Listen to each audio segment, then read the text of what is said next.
Hello, everybody, and welcome to Rocket Lasso Live, episode 15 of season 5. How is everybody doing? I'm Chris Schmidt, and we are ready to dive in and start tackling some questions.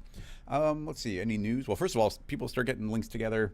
That is always appreciated. Okay, excellent. Some are coming in. We always need at least one in the queue so we can begin properly. Trying to think of any news. There will not be a live stream next week, so just a heads up there. It is a good day to be inside because the Canadian wildfires are blowing south into Chicago, and so I read this morning that Chicago currently has the worst air quality in the world because of the fires blowing in. So it's a good day to be inside. What else? I don't know if the questions will end up doing it. I was almost thinking that'd be kind of fun to do a stream all based around the Rocket Lasso plugins and focus on that, but I didn't really have anything prepared or specific new things. I was recently showing a friend a bunch of things that the plugins can do, especially when combined with some of the capsules we've been making for Maxon. And it's like, man, these are some really good plugins. So I was kind of in the mood for that, but I was looking at some examples and whatnot, and I just don't have new material prepped, so I wouldn't want to just be repeating the some of the older stuff, even as useful as they are. But anyway, I think we're ready to dive in. I'm trying to think. I mean, we're continuing to work on some new capsules. The one that we are wrapping up for this month, I'm really excited about, but you won't see it live for like 3 months or something. So, I'm not going to do any teasers for that. Maybe when it's like closer to launching, but not yet. But in any case, why don't we jump into cinema? Abdo over on YouTube is asking about how to use field capsules. Honestly, I don't even think there are such a thing as field capsules, are there? If we go to nodes, we have the asset construction, and it does say there is a field group. I've never worked with it, so there's not like an effector, but maybe there is a field capsule, but I'm not sure what kind of data that can even output. Actually, no, I can't. This is not an asset construction in the way other ones are, because you can see I could make a mesh primitive and drag that out, and inside of here we could put if I double click on it, we can go inside and build the guts that would generate some geometry. Like if I make a cube, so here's just a cube node primitive, so that's like all the math, the actual math to make a cube, and we output it. You'll now see that I'm outputting a cube, or any combination or anything we want to do to modify that. So that is, you saw how I was able to drag that out into the object manager. But if you grab the field and drag it over, you see it's not allowed to, so that object is not is simply not allowed to be in the object manager. The ones that are these four. Maybe there's another one or two, but these are the ones that we are actively using. So yeah, I don't think you can. Tom over on YouTube is asking potentially a interesting and easy-ish question of, can you use Ricochet to make custom 3D printing supports? And I'm trying to think of, yes. It depends on what your goal is. And I know exactly what you mean. I have manually placed 3D printing supports. Let me show you this thing if I got it.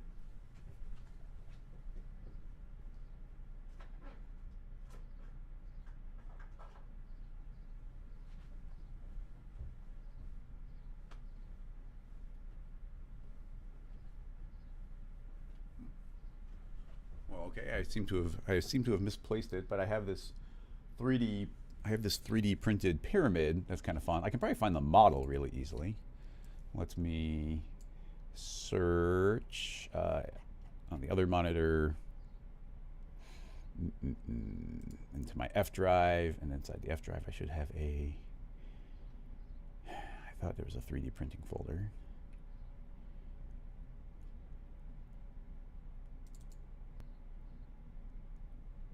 Well, if I can't find it easily, we'll talk about it.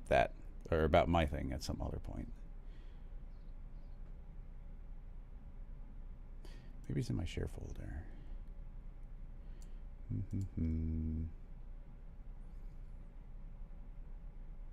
3D printing, okay. No. I'll have to hunt it for it at some other point. But yeah, anyway, I had this cool little pyramid model. But let's say, how do I want to go about doing this? Why don't we grab that zygote person? So I'll say models, let's search for zygote. We get all these crazy characters. Actually, here's an excellent example. So if you're going to try and 3D print this, well, first of all, you'd want them all to be volumes. So a good idea, if you're going to be 3D printing, would be to throw this into a volume builder, throw that into a volume mesher. Honestly, the point count doesn't really matter. You could reduce it if you wanted things to run quicker, but you'd want to make sure that your resolution is high enough. You know, even here you're starting to see the faceting, but it's like, well, that geometry, that information simply does not exist within the model to make it more detailed. Now, obviously, we could feed that into a subdivision surface, and now that rounds that out more, and now he has become more rounded. And you could go even further, say like 0.25. It's going to start getting really, really, really detailed. I think that he might not be watertight everywhere, so potentially on something like this, I might even do something like a dilate and erode and put that up to like 0.25 or something. That just adds a little bit of thickness everywhere, so even his collar, which was, I think, infinitely thin, now actually has a thickness of 0.25. So you can see I've now done that on the overall character. We don't need to crank the resolution like anywhere near that high, but this would now be a very good watertight model to feed in for 3D printing. Now, I went overboard on the subdivisions on, so I will drop it down to 0.5, and that should be a little quicker for a live stream to throw into a remesh, which I'll drop down to, I don't know, 15%. Adaptiveness is actually fine in this case. I don't mind it putting more geometry in specific spots. You can see it calculated down here. It's going to take a chunk of time. I might even make it editable after the fact, just so that it doesn't ever accidentally trigger a refresh. Yeah, you can see why I cranked up the volume size, because the remesher was taking quite a bit of time on that. But yeah, now you can now see that we've got a nice clean volume with a very reasonable poly count. That would probably be very nice for 3D printing, and I will make that editable. So now we've got a mesh, and let's just say, okay, this is the model that you want to do for 3D printing. Now in 3D printing, you can't print something like this because his entire leg and the way he's sitting, there's nothing to support that. So as the layers would go up and up and up and up, you would suddenly shoot over there. So you need supports that would be printing and eventually striking him to hold up different locations. Now, all the softwares usually have a bunch of different modes that can do it. There's a bunch of really cool ones, but it can use a lot of extra plastic. It can be pretty messy and whatnot. So a couple thoughts that I have. What's a good, I mean, the first thought I have is we could make like just some sort of plate like this, and go to say, actually, I'm not going to do it with that. We could be really precise with it. If I make an end side, feed that into a loft, and I'll set that loft to the cap will not be Ngon based. We could say instead either Delaunay could be good and regular grid could be good. And you can see how these are all subdividing. I'll say it'll be quad dominant, and you see it's making a grid. And we could probably delete that exterior if we really want the grid to look nice. And actually, I don't like the border selection. No, I can think of other ways of doing it. So something that's good is you subdivide the outer line, and you see there's subdivisions to at least clean up that edge. You can see there's a little more control, but we could use some capsules. Let me save this right now before we get into some danger zone stuff. I forgot to link episode 15 right about there. Scene files. 1A underscore ricochet for 3D printing. Okay, so I'm gonna use some capsules. So let's search for a, I'm gonna say select, give that a second. So here's a select capsule. I'll put that afterward. And that's gonna say select all polygons. And then I'll say, I want to shrink. So here's a shrink selection. So now I can shrink, and I can shrink the polygons 1 time or 2 times. So I should be selecting everything, shrinking, and then I will invert. So I'm inverting my selection. Of course, you can't see anything that's happening right now, but you can imagine everything's selected. I shrink my selection 1, so hopefully that outside edge isn't selected. And now I'm inverting the selection, so only the outside edge is selected. And then I search for delete, and now here's a delete command. So I drop that in, and now you can see I was able to delete all those outside ones, and now we're left with only this interior. So essentially we're only getting these even polygons. We could change, and the reason I did that is, you know, we have the option now of like modifying this grid, and it's always going to have the resolution. I mean, I guess the outside doesn't end up being perfect because of all those triangles, and we could shrink it in twice. Like I could say shrink selection 2, and now we get this cleaner interior grid. We grab this end side and crank up the number of sides, so it's going to look a little bit more like a circle. So essentially now here's a nice clean polygon grid generator, so I can just shrink this to whatever size and whatever resolution. So that's actually kind of fun. So if we go to a top view, I could place this a little more centrally over the character. Actually, I guess it would probably be a good idea to move the entire thing and shrink it, because it doesn't need to be any bigger than the character. No reason to escape outside of him. Okay, cool. So now that we've done that, I can, let's make a matrix object. So this matrix object, I'm gonna say you're gonna clone onto an object, and the object will be that loft I just made. And I'll say clone onto every single vertex, so every single point. We could also say every polygon center either is a valid option. And probably they're not aiming in the right direction, but that's fine. I'll hit save, and now we're gonna use a plugin, Rocket Lasso's Ricochet. So creating a ricochet, I can say, hey, you are going to bounce off of an object, and the object is going to be our character. And, you know, I'm sure most of you are familiar, but you'll see that if we move this laser and we strike the character, it's going to be shooting off of him like it's a laser or like a beam of light or something. So, you know, kind of fun there, bzz, like the laser moving around. And of course, the old trick of you put it inside the character, and it's going to bounce around inside of that volume, and then we could bounce around more and more and more. So that's my, you know, I'll always do it. My favorite demo is like, okay, that's 100. Let's crank it all the way up to 10,000. And I'll just be like, okay, well, it's pretty full, but let's go up to 100,000. It's like, well, that's pretty good. Well, let's go up to 1,000,000. So now it's 1,000,000 units long, and you can see how many splines were generated inside of him, and you can see how quick it runs and how quick it was to calculate. But obviously, that's not what we're doing here. So I'll just pull this out. It is bouncing off of the outside of the character, and that's pretty much what we want it to do. But there's an additional property I would like to do, and that is, and there's 2 different ways of actually doing this. What I'd like it to do is if it hits the character, it just stops. It's just going to terminate. So one thing that you could do is say modify, and you can make a terminator object, and we could say if you strike that mesh, just stop the laser there. But when you do it this way, if the laser misses the character, it will keep on going forever. It'll just stop if it happens to hit the character.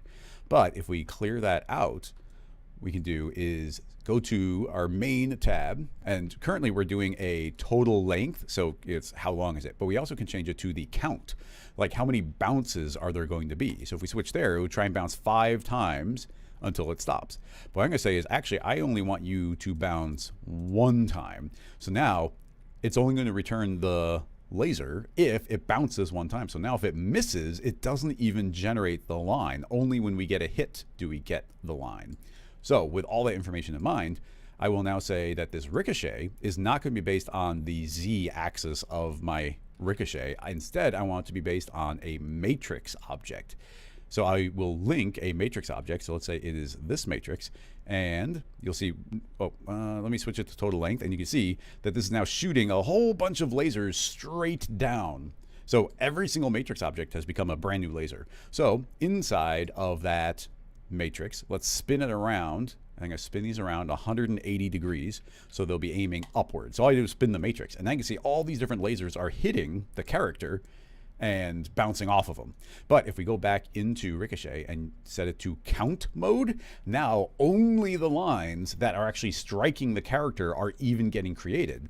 And that is essentially, these are now supports that we could be creating. Every single spot that is overhanging is suddenly being seen by these vertical supports. So as simple, in this case, I could say, okay, well, let's put a sweep, let's feed in an end side. You would make that as thick or as thin as you want it to be. So I could drop that down. Let's give it 12 sides and a radius of, maybe, something like this could work.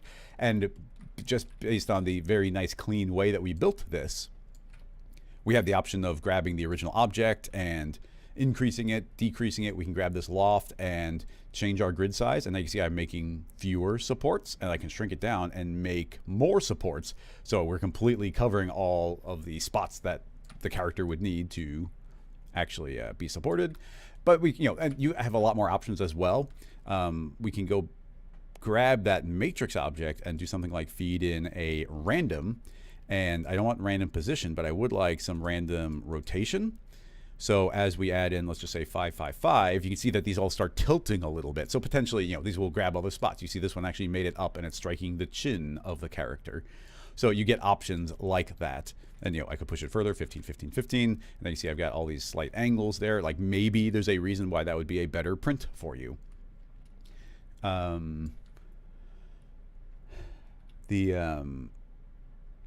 Yeah, so that is creating those lines. We could put this into some sort of blob. I mean, we could even do like some fractal tree type things, which is actually something that that some of the 3D printers do, where it's like, okay, well, let's give this no random rotation there, so you just get these base lines. But let's just duplicate that entire sweep, so we have a second ricochet. But this ricochet, I want to clone onto a different matrix object. So that matrix is actually the first thing that happens. Let's put everything in order. It's always a good idea.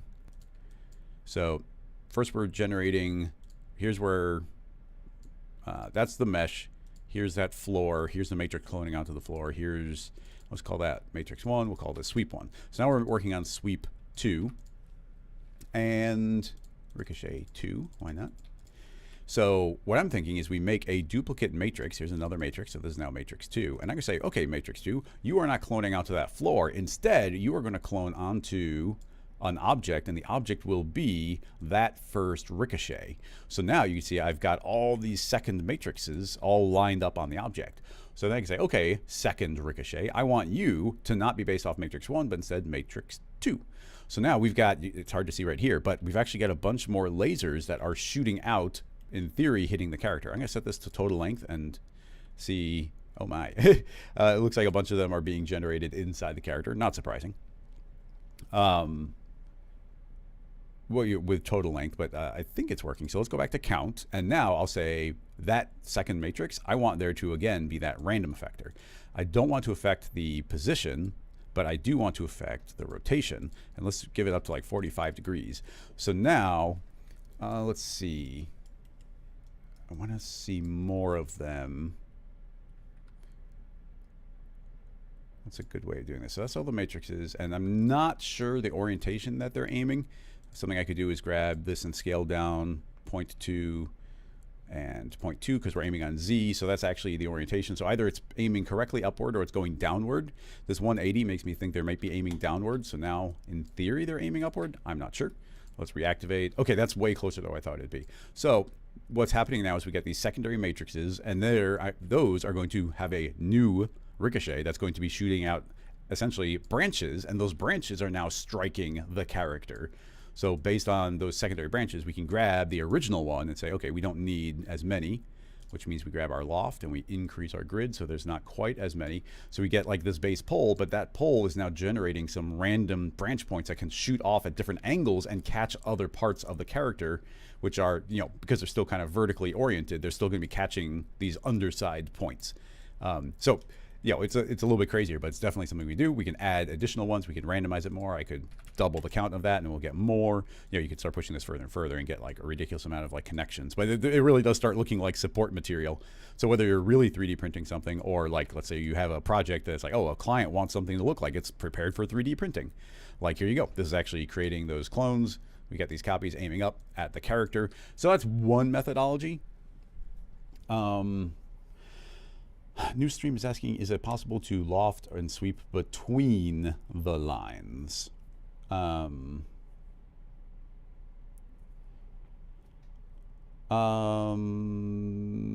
Is it possible to loft or sweep between? Oh, I think I know what you mean. Loft or sweep between, well, two different interpretations of what you're saying. One would be, can we essentially turn this into a proper tree so that piece and this piece are merged into visually looking like one? And if I were to do that, I would just feed this into a volume, like volumize those lines so they turn into solid blobs. That's something you could do. The other is if you are potentially asking, like, could we make like random connections between all of these lines? Right now in Cinema, there's no great way of doing that. We could... There are a couple of options. Does my Terminator object? Oh, backstep. I forgot that was an option.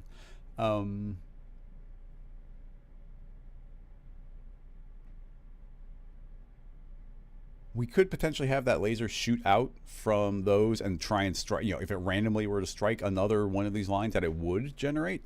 That would be a very brute force method of doing it. A potential thing, I don't think it would actually look good. I almost don't even want to do it. Well, here's a random thing, not the way I'd want to do it, but as a complete alternative, we can. I'm going to delete all that. So now what do we got? We got this matrix object, and that matrix object is again cloning. You see, I've got this cloning onto each of those. I could say just clone onto each one time, and then I'm going to offset them. And I'm going to give it a bunch of random offsets. So now, in theory, every single one of these lines has a single matrix object on it. So if I were to then take those and create a MoGraph tracer object, and that tracer is viewing the matrix object, I could say connect all objects, and now you can see it's now made a line going from 1 to 2 to 3 to 4 to 5. Now the order there isn't randomized. Well, the more I offset it, the more it will be. But now I do have a line that is a single time connecting each one of those. The reason I put exactly 1 on each is if we do 2, you're not going to see too much of a difference because the first one will connect to the second one, and then the third one will connect to the fourth one. So really, those don't do too much for you. So if you do 1 per, you can get this.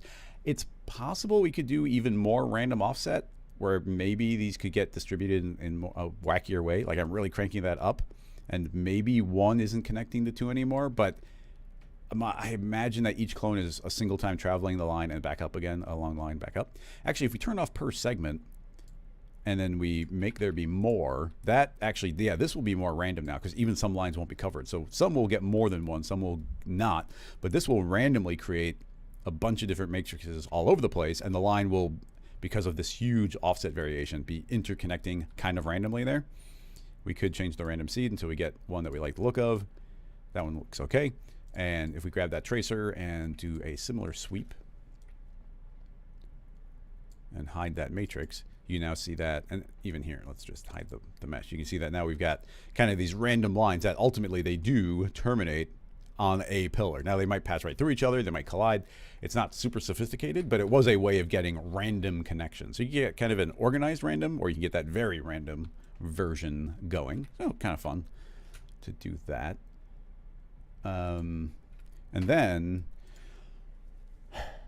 Tom asking a follow-up, which is actually a really good follow-up. And when I originally started talking about this, I was like, oh, one method would be kind of creating this grid and aiming upward, but an alternative would be doing a similar idea, but actually aiming them off the character downward.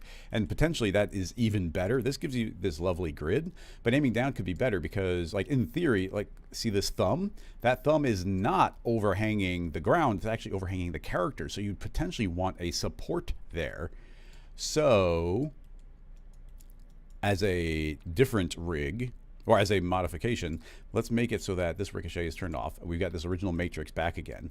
Instead of cloning onto this lovely clean floor, I'm going to set that to be based on the surface, and the surface will be the character. So now they're randomly on the character. I'm going to say don't align the clone. So now they're randomly placed on the character and they are aiming upward, except we already spun at 180. So they should be aiming downward now. So each of those becomes a clone point. To keep it simple, I'll just scale that grid up and we'll turn on the ricochet and we'll say, yeah, the ricochet is still based off of that matrix, but it will terminate. Actually, it's going to aim, I want those to aim downward, which they should be, and then they are instantly colliding with the character. But actually, I guess we don't want to collide with the character. We might want to collide with the floor. So that's what we're actually colliding with. Matrix, clone, count. We're not terminating. Is it the wrong direction? Let me turn on total length. Okay, they're aiming forward. Okay, so they're forward, backward. So our matrix needs to rotate not on that axis, but on this one. There we go, -90. So now we can see it's aiming downward. So now I go back in the ricochet and say it should be based on the count. So now you see that randomly different points on the character are aiming downward and they terminate here. Now we can push that. Well, first of all, we could just crank up the count. So we can say more, more, more, and that's making more. And now you can see that things like his head can get support because they will essentially they'll pass right through the body and strike other parts. But I think we can make that even a little more sophisticated. Let's turn off ricochet. We see our matrices again. Can we, let's make there be 1,000 of them. And we'll make them smaller. 0.2, 0.2, 0.2. So can we modify these in such a way that they're only showing up on the bottom side of the character? And there might be a way. Let's try a plane effector that will scale them in a uniform absolute -1 way, completely going away. And then under the fields, I will feed in a shader field, and inside the shader field, we'll put a effect fall off. Now, if we don't see it do something, it's probably just not going to work. And it didn't immediately do something, so it's making me think it's not going to work. I kind of thought that would work, but it doesn't seem like it is. The only other thing I can think is let's immediately do a shader field. So we'll do a shader effector. Maybe that can see the effect. Scale uniform in a -1 way. And the shader will be that same fall off.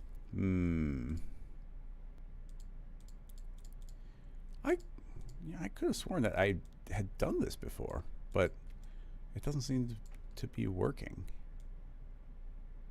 Like they're all off or they're all on.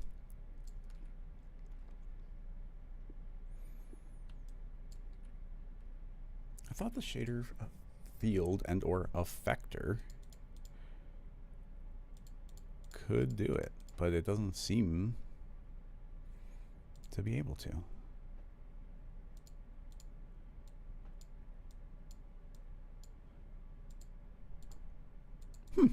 That's a shame. Trying to think of any other easy way. I mean, potentially we could keep going fancier. I can think of several ways we could continue pursuing this, but it's going to start becoming like a complicated. Kevin asking if the terrain shader would work. I mean, I'll try it. It's a long shot. I never used the terrain shader. Is it called terrain mask? Or is it a separate thing? I only ever got it to work like one time. It's just not one I use.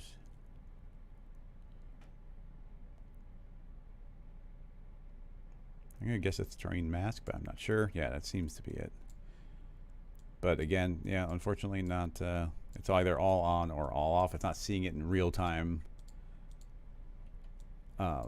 Unfortunately, that's too bad. Let me think, because I do have some other methodologies that would potentially still work.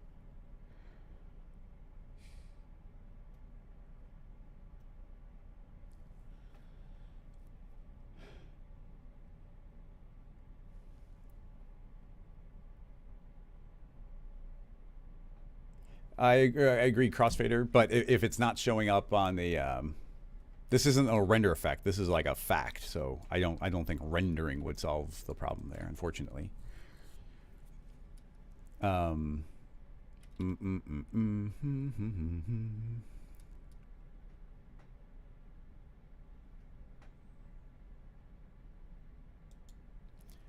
If you are orientation based.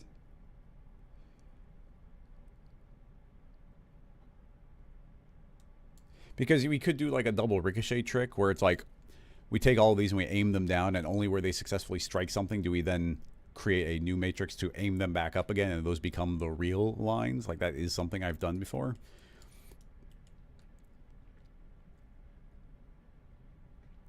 I mean, it's a little silly, but we can do it. So you can see right now, if I turn on this ricochet, it is indeed doing it. But what we actually want to do is potentially be bouncing off two different objects. So I'm going to say I also want to be bouncing off the original mesh. So you can see that that will now terminate if it strikes the character. But under modify, we can say that it's only going to see the front side of the polygon. So all those interior ones, or I can say pass right through.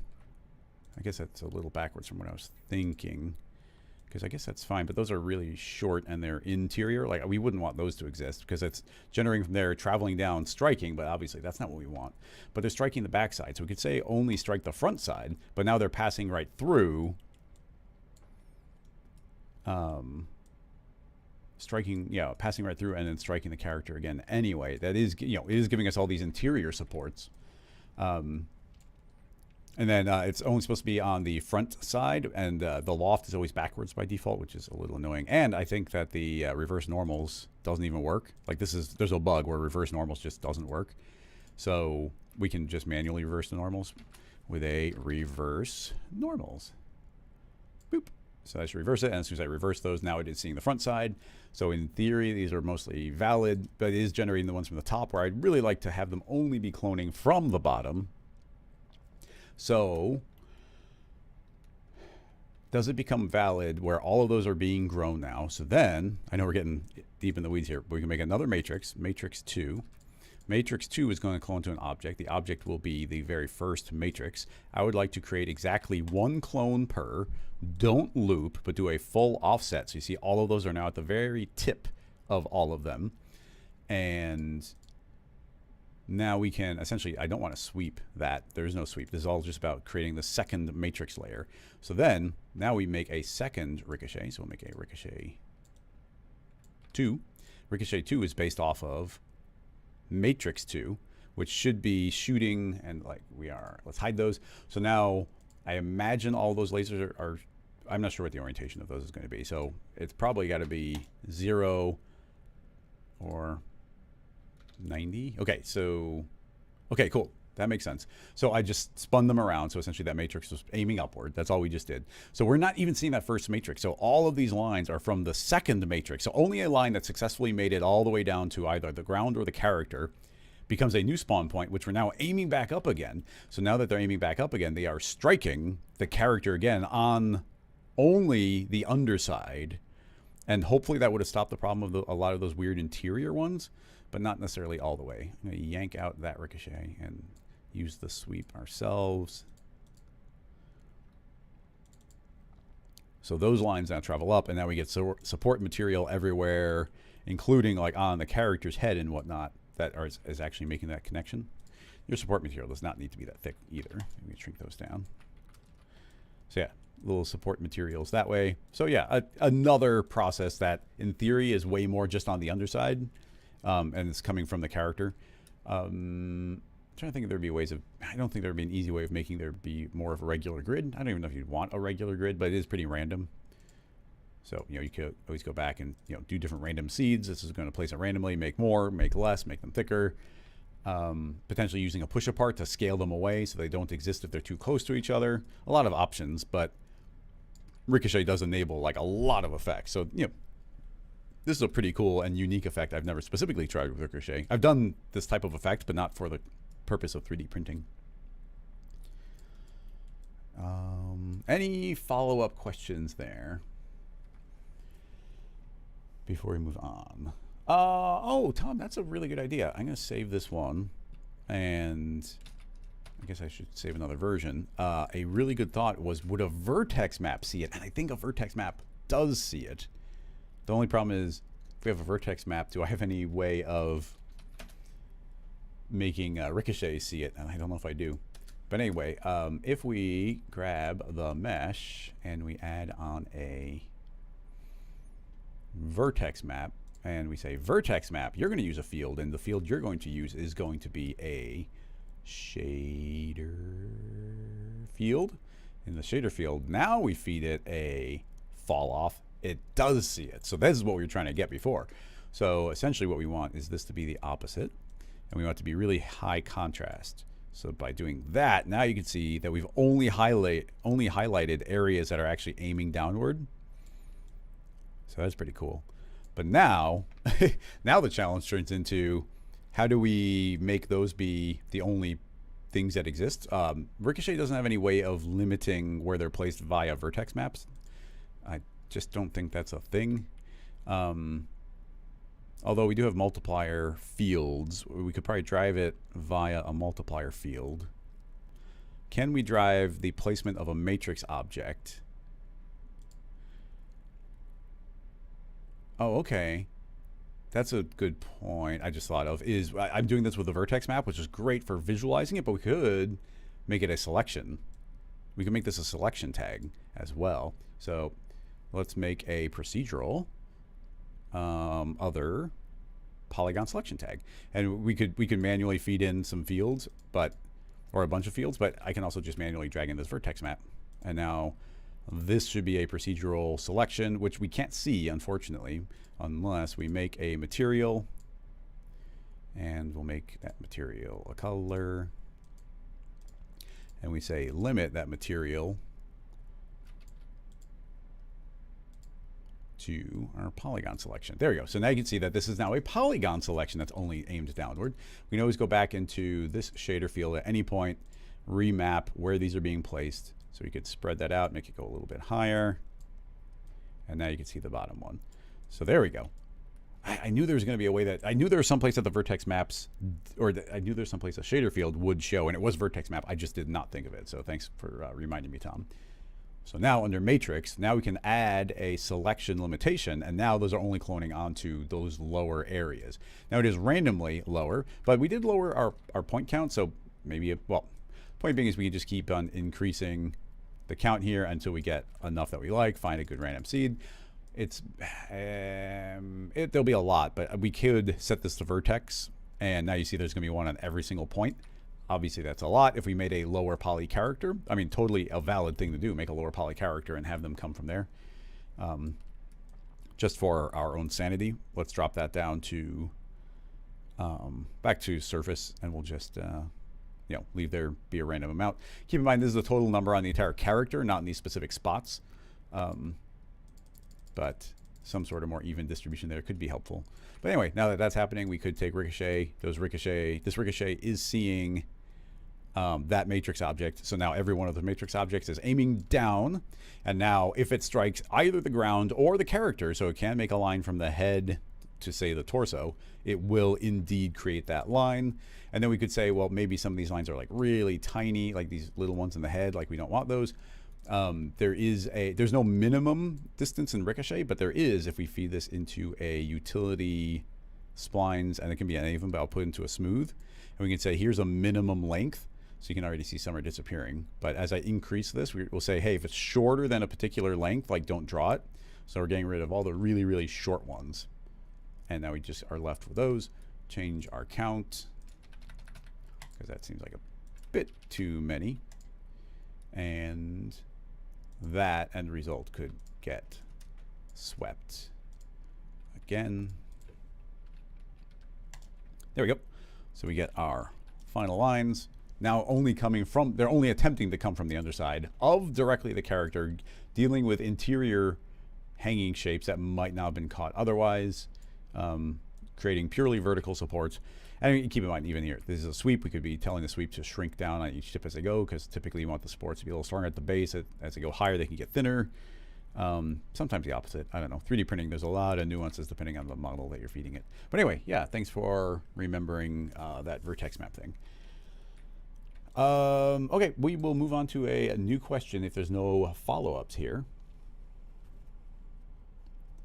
And Rob, I agree. Like, you know, all of these different supports, like this is randomly jittering them potentially for an effect, or if you just wanted to randomly do it. But for me, for my money, I would be manually placing them. Because yeah, like this chin, like we're not even catching the specific spot that we'd really need to. So manually drawing one from here to here, like would probably be a way better idea. And just like place one from there, maybe one under the nose. You place them manually, obviously you're going to get a better result. And like I said, when I've done things, that's the way I've done it.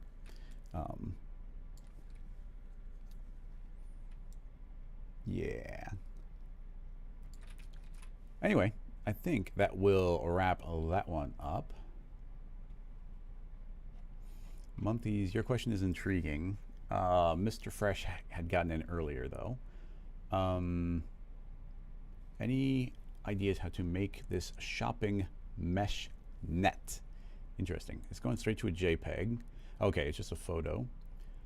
So we got a photo of this bag.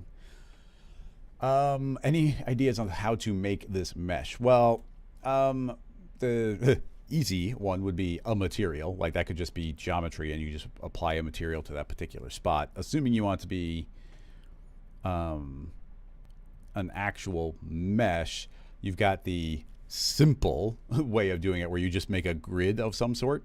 You just allow the grid to do its thing, and then you don't worry about like all this intermeshing and whatnot. But like what's actually going to be happening here is this was a woven mesh with some sort of machine. So there's going to be tiny little knots everywhere. Now it doesn't let us get close enough, but like every one of these intersection points is going to be like it knotting around the other line to create your final weaving effect. Now, even once we get there, it's like, well, do you want to fake that where maybe we clone some fake connection on every intersection point? Or do you actually like draw a spline pattern in such a way that they're wrapped around? And then once all of that's happened, and this entirely depends on like what your final goal would be.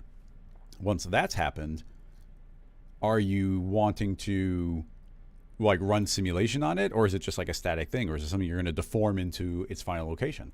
And if you are going to be running simulation on it, would you want to run the simulation on a simple mesh and have the netting deform to take on the shape? Or would you actually be running the simulation directly on that rope? And that would be really intensive depending on what the other things had been. So keep all that in mind. Now, the cool pattern that we're getting here is merely, this is merely an effect of a square piece of netting getting bunched up in one location. So you end up getting these cool stretches going on. Keeping things not insane, so we're not going to worry about netting, or not going to worry about knotting at all right now, unless you come in and say that's something you're super specifically interested in. And even there, I don't know that I have a good answer for it. But let's see.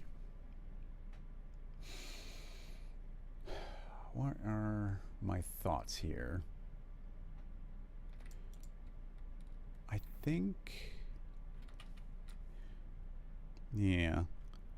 So my thought is what we're looking at here.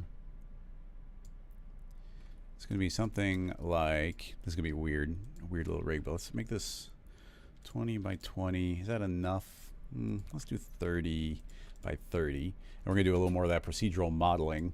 I'm actually going to go to the nodes. It's taking a little bit to search. So we'll say, go to nodes, go to a list view, shrink down the list, and now I can go to my selection modifiers. So what I like to do, I would like to select all, and then shrink my selection, and then delete that. So we're left with an outline. Man, I love capsules, being able to do this type of thing procedurally so that later if I'm like, oh, I actually want a different subdivision, then it just automatically will work. Okay, so essentially we get this, and then, is this a good idea? I'm going to duplicate the whole thing. Select all, shrink, and then I need to add an invert right in between, and now I've got the opposite. So this one is one smaller than that. This one, so how do I want to do this? In this is going to be our holder, and this is our actual mesh, okay? And I'll say automatic, and we'll make that one darker just so we can give it some color so you can tell them apart.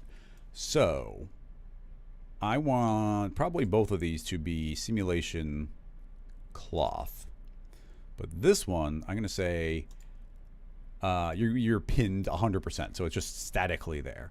Now I grab this one and say I would like you to get some connections with other objects. Do an auto live update, and now you can see we get all these lovely connections in between those two. So in theory, this outline can't move and this mesh in the middle can. So having done that, let's save it.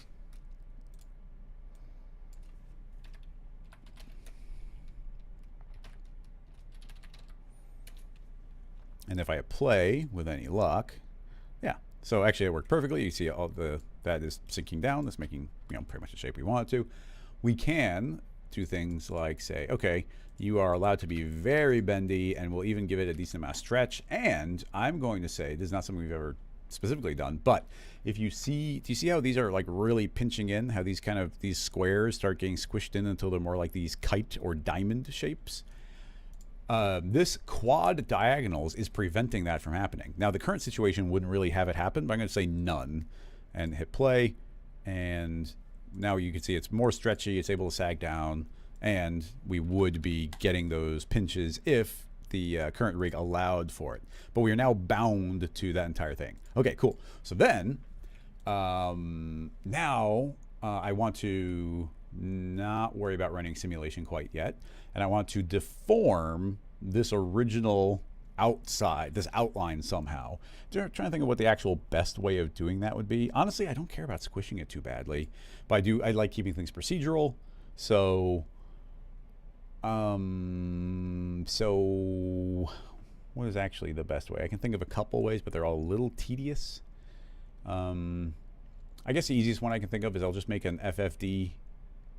It's relatively simple. So we'll make an FFD, and we'll have it, it's a deformer, so we'll have it happen last, say fit to the parent, but it's always a good idea to make it like just a little bit bigger than it, just in case, if points fall exactly in the same spot, then like mathematical, essentially the decimal places could round it a little bit outside. So that's why I did that. We dropped this down all the way. So essentially that is where the FFD is. We could put a morph. I guess a morph might be the best thing to do. So let's add on a rigging. Rigging, pose morph. I want to affect the points, and I can select all the points, T for scale, and we are currently in pose 0. So in pose 0, I want to squish this pretty much, not all the way, but most of the way down. And that's pretty much it. Now I say, okay, cool, go back to object, go to animate. Although I feel, okay, you can now see I've got a slider which non-destructively allows me to squish this thing in. I just thought of some other ways I could have potentially done it, but that worked. So let's say we'll give it a little bit of time to settle, because why not? And then we keyframe, and then we go kind of slowly, and we'll morph into this final position, and we got lots of time for it to settle in after that. So now we go back, we put our simulation tag back on, and let's just see what happens. Let's hide the FFD, save, and hit play. So it tracks down, and then our mesh is going to shrink in. They're still bound, and now you can see we squished them all in very nicely. So now we get essentially like the construction of this bag, this one pinched line, and then the long ones that make up the rest of the bag. We got all this material on the inside that is pinching down. Now, these are not, maybe that makes sense. These are folding in and not pinching quite as much. What would make that better? Oh, I thought I turned that off. Quad diagonals. Oh wait, no, that's the holder. Here, that one does have none. Now, is this, maybe the target length should be shorter? Maybe? Like if we make that 75, it's going to pop into existence, but does that, that shrinks everything down. It's not quite doing what I want there. We've got a lot of bend. No, we've got a lot of bend. It could just be the thickness of the points. That could be a variable here. Let's not shrink down. And here's our thickness. I'm going to say like 0.1 thickness, because maybe those lines are just getting in each other's way. Not so much. Let's go to our global settings, see what we got. Substep, smoothing iterations. There's no global scale. Not this global scale, but there's no margin or something that's a global setting. So why are these inclined to alternate? They are really pinching in. Is this just like we need more? Well, I don't want to just stretch because everything will stretch. And then, I mean, we already have things. I mean, essentially, we're already at the numbers where I think it's like maximum bendy already. But now it's going to super squish on down. Those super pinch in. Maybe better if it was like the mesh was on the corner. But you can see how, you know, these are all pinching in. It's not quite the way I want it to. VRUC is saying maybe too much bendiness. We'll drop the bendiness way down. I would think more bendiness would help us, but I'm willing to give it a try. Yeah, no difference there. They just want to alternate.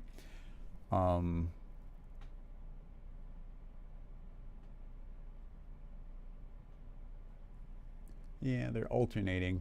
Having said that, I can't think of any good way of doing it, but it's almost like I want this internal mesh to have been rotated 45 degrees, because you'll see, like when this bends down, even before you do any squishing, do you see how you get this really nice netting pattern here? So maybe it's more supposed to be that is the part that's squishing.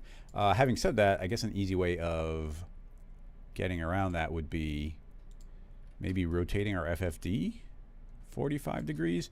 Now that's not going to be catching everything, so I'm not sure if this morph will work, but if we make those larger, does that work? I kind of doubt it. It's probably going to pop back in. Oh yeah, it suddenly did pop. But anyway, well, it didn't quite work the way I want to. There's a big pop, but it seems a little better. Definitely seems a little better. Let's not stretch quite as much. 1/5 the amount. 1/5 amount really jumps back up. But yeah, now you can see we're getting pretty good pinching there. And let's see if we can shrink those down a hair. No, shrinking them down doesn't really seem to help. And yeah, it's kind of a bad idea. Ooh. Interesting. Why? Oh, that this FFD is like I said, it's probably not going to work, and the this morph is kind of forcing it down in that orientation. Let me try my other method I mentioned. There's another capsule called a transform element. So if I drop that in, and this, we can just say, hey, here, those are pivots, but here's our position, scale, and rotation. And if we grab the right one here, yeah, you can see I can squish it in like that really easily. But I think it's relative to whatever this is doing. So if I spin that 45 degrees, and oh, maybe it won't.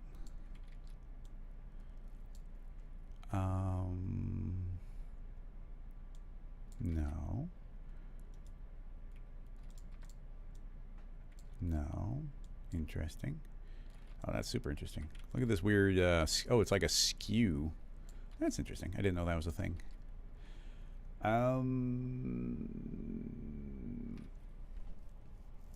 It seems to be basing it off of, I'm going to say bounding box, base it off the pivot matrix. Oh, that is a pivot matrix. Did that become local? No, but if we type in 45, yeah, okay, I think that's what I wanted. So now it doesn't care about the actual orientation of this object, but it does care about, if you say the input is manually rotated, then now we can do it. So you can see instead of bending it, instead of squishing that down kind of flat, I can do it via this angle. Anyway, pretty simple. Let it settle, keyframe, morph to 0.1, let's say. And then it's got time to settle. Hit save, hit play. Let's see. Yeah. Oh, that's lovely. Okay, that worked really well. The pinching is better. And then there is no procedural way in Cinema to convert that to a spline, but we can with Rocket Lasso's mesh the spline. So if I drop that in like this, you now see I've converted that procedurally into a net. So this is just happening as a post effect, essentially. And now we get this net effect, and it squishes down. And you get this really cool mesh that's all kind of squished in. Like there's other stretching and modifications we could do to stretch it one way or the other.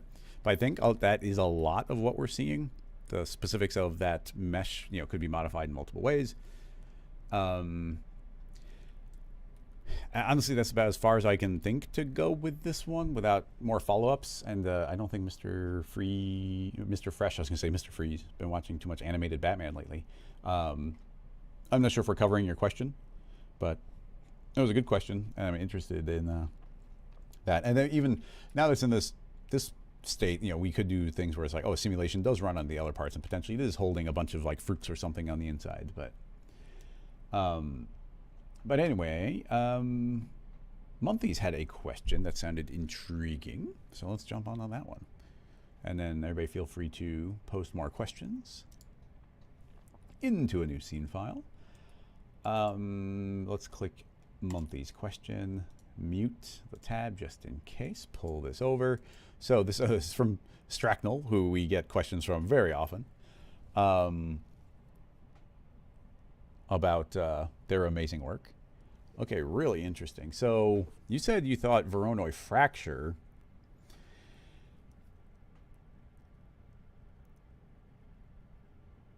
I'm not so sure about Voronoi fracture.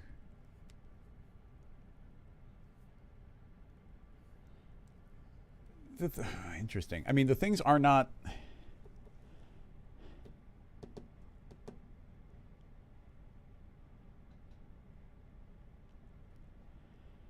I think the material is slightly tricking us.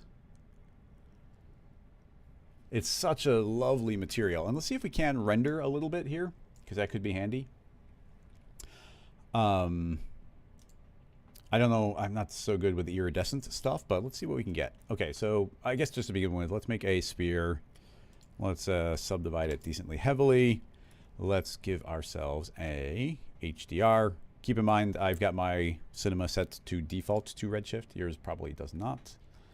Let's go to all. Let's go to HDRs. Go back to images. And probably something bright and outdoor and high contrast. This one looks good. I'll download that one. It's about 25 megs. Done. Drag this over so we get a lovely HDR. Cool. Okay, now I do not know much about iridescent materials. If somebody wants to shout at me for anything I'm doing wrong, please feel free. But for now, and I don't even know if those are transparent. Actually, they probably are. They might be heavily refractive, but I think it's mostly this dispersion. So let's try adding on a bunch of that and a bunch of dispersion, and then we'll slowly step our way through. And we might also play with our thin film, but let's just step through and see what we get. Oh, and I guess to match what we're seeing, first of all, let's just make sure it pops up. Okay, it does. Now let's turn off background, because essentially we're just seeing the other thing just floating in nowhere. Okay, cool. So in the material, reflection, let's get rid of roughness to start out with. So then we get a really clear bubble. And then let's go really, either, I think actually we get really intense IOR. Yeah. Maybe not quite 2. Actually, yeah, those high numbers really do push in that side.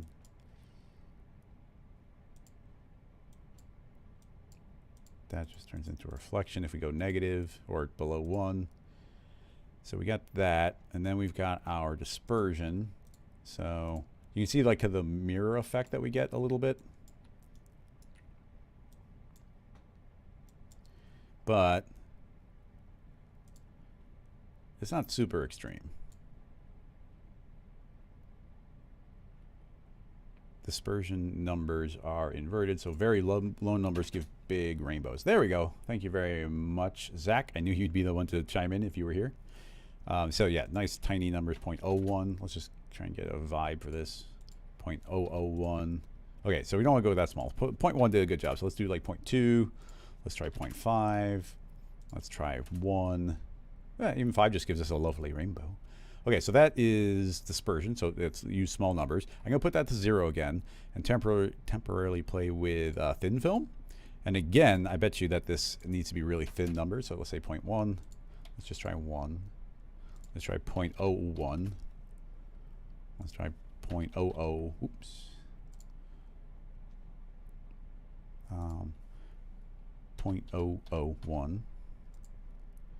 I thought that would do a little more than we're getting, but maybe not.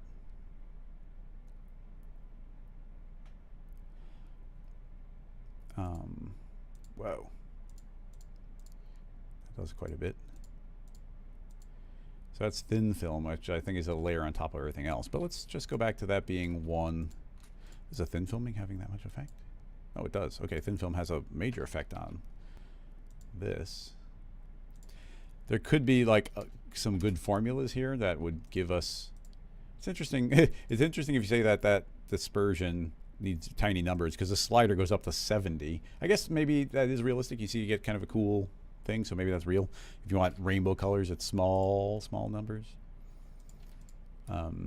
Yeah, and I don't have a good instinct for what a good recipe is, but I'm gonna call that pretty much good enough. Interesting. Noises in change rain into the IOR and thickness. Okay, interesting. IOR and thickness. I'm assuming you mean these two, but potentially this global IOR. So let's get crazy. Go inside the material, make a noise, and the ranges are going to be pretty huge. And we see that our current dispersion is like 1. Now, actually, that is kind of the range that noises operate at, is around 0 to 1. But I imagine we want to remap. But to begin with, let's expose dispersion. Hold down Command or Control, click on the circle, and that will now appear here. And now I can link that, and now you get these nice wobbles happening, which is pretty cool. We could crank up our input. Overall scale, do we want to go bigger or smaller? Smaller, it seems. 0.2. No, maybe they are supposed to go larger. It's subtle. Yeah, but now you see the colors shifting around a little bit more. So that's cool. Honestly, that's as far as I need to go right now. We just wanted the basic effect going. Things might go way further, maybe making it, I don't know. There's a lot of combinations just playing with materials. Like, what if we make it metallic? Like, that's going to be kind of a cool look. Like, what happens with transparent metallic? I don't even know if that's a concept. And then, is this diffuse having a variable? It doesn't seem to be. Color, extra roughness. Like, yeah, I don't know any of these things. Adding roughness, does it do anything? Yes, no, maybe a bit. Anyway, I think that looks fine. Okay, so let's leave that bit there. Oh, gotta save it. I thought I already did. 3A. Bubbles. Let's just say bubbles. That's good enough for now. Okay. So, is this going to be kind of as simple as I think it's going to be, which is we just want a bunch of spheres cloned around inside of a volume. Giving it some structure seems like a good idea, but maybe we could just push them apart. So let's put that into a cloner.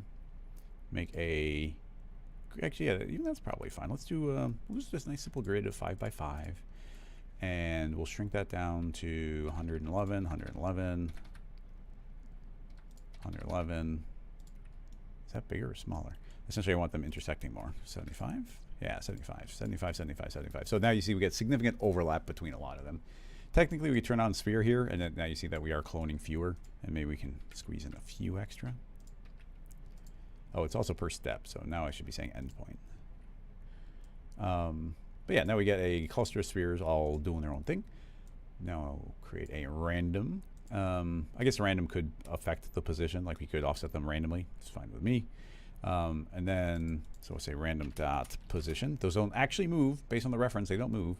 And now we'll make a random, and this will affect the scale. Actually, let's make a plane effector. Plane effector, don't affect position, yes affect the scale in a uniform absolute -1 way. That will be driven via a field based on a random field. This random field will be randomly sampling positions, and it will be slowly animating. So if we hit play, you can see that, yeah, these are all fading in and out, pretty much exactly what I want, except we want to remap these via a curve. So now we're going to say that when you are tiny, you're going to stay tiny. So like a lot of them can shrink kind of down to nothing. So only occasionally do they kind of pop into existence.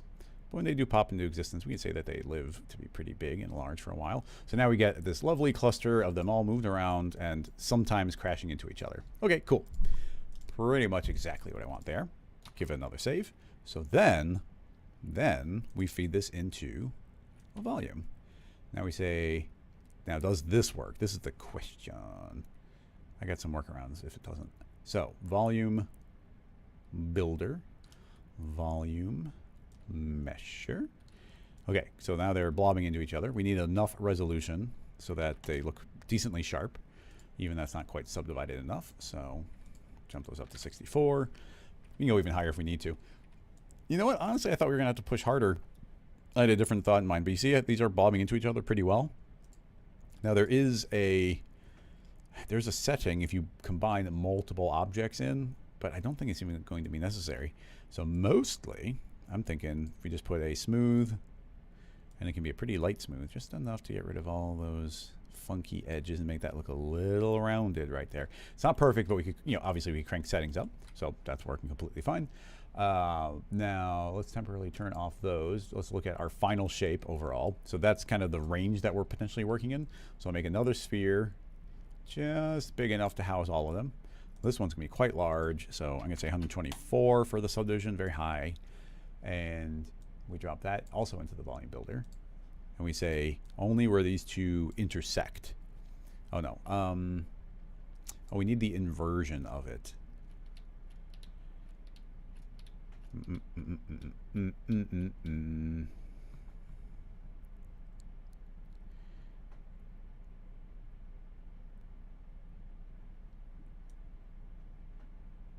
Oh no, union. No. Well, let's turn these back on again. It's only where those two are. So yeah, I need the inversion of that. I wish there was an and or an or. Oh, now, okay. Well, now, okay. Intersect is what we wanted. So now that it's on intersect, now you see they're all trapped within the confines of what looks like a bigger giant sphere, which is definitely something that's happening. Let's move the smooth above that so that end result also gets smoothed out. So our poly count, pretty high. Keep that in mind. Hitting save. So now if I hit play, we should see, do you see how these just are blobbing into each other, doing their own thing? Honestly, I think that's all we're seeing in the original imagery. So now we can jump to any given frame. That's kind of giving us these double blobs. Make sure that that is actually getting our material on there. And let's activate Redshift Render View again. And you get these lovely blobs that just kind of are morphing in. They are covering this giant sphere shape. And you get these overall shapes going. And I'm getting the vibe that there's a really high index of refraction. But, oh, well, we've got ours up to 3. So I guess ours is pretty high. So yeah, this is with none. You get very much a bubbly thing. A little bit more. Yeah, that type of stuff starts looking pretty good. Potentially the transparency could be getting some roughness. Maybe the reflection gets some roughness. Yeah, so that looks pretty cool. maybe we say no roughness here, but we give extra roughness on that. Maybe even some fun subsurface scattering, but even a little roughness on this interior, it makes a pretty cool shape. And yeah, those just cleanly blobbing in. I think it's as relatively straightforward as that. I'm gonna shrink these down just so that there's a little more clustering.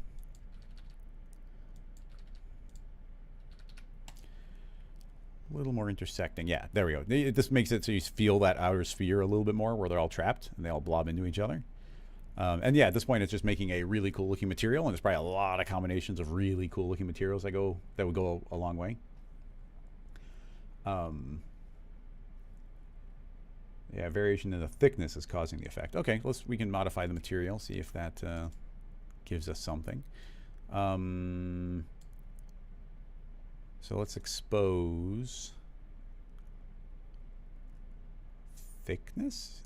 Thickness. Is there an implied thickness somewhere, or is it the thickness of the coat? This one, is that the one you mean? So we can make another noise. This one, I'll even randomize the seed. That's weird. Their default seed is 1, 2, 3. Cinema is always 1, 2, 3, 4, 5. So we can feed that just by default into here. Now those might have gotten so huge, we want really tiny numbers that you know, that's not visually looking like too much. So then we make a change range. Yeah, change range, grayscale. So now we got old range, new range is a simple range mapper like we traditionally would have in Espresso. So this is going from 0 to 1. I'm gonna say I want to go from 0 to 0.1. We got a brighter yellow there. Let's point 01. No, it's hard to tell.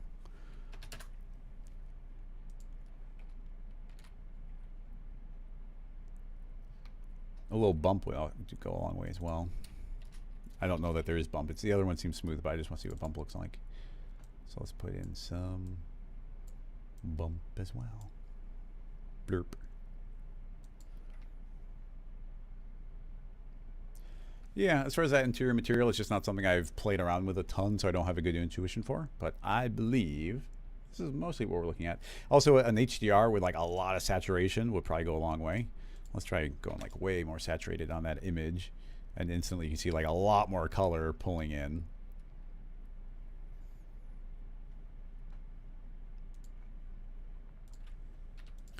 Roughness is doing a lot here.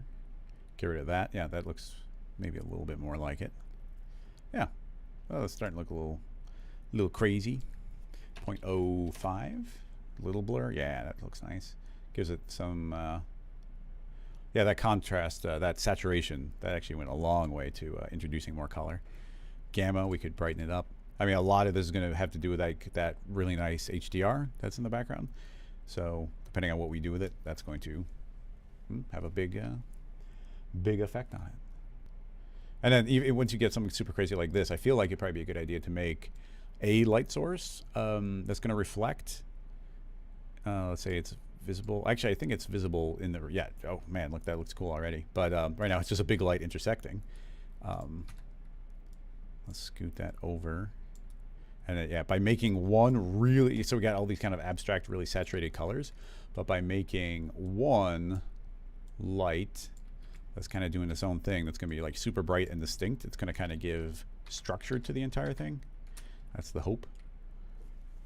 So, you know, you get this really distinct, you know, it's almost like an eyeball, a cartoony eyeball where you get like a really bright highlight.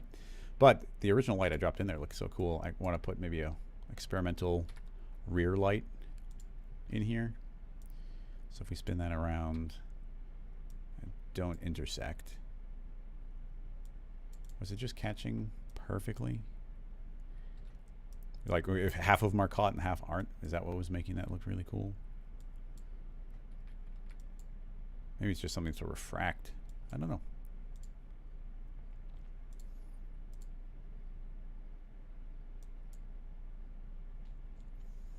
Anyway, that's as far as I'm going to take that one. You know, you can combine this visual that we're getting with the idea of the way the animation was blobbing in and out. Working quite well, I think, overall. Looks pretty cool. Thanks for the question. Let's see.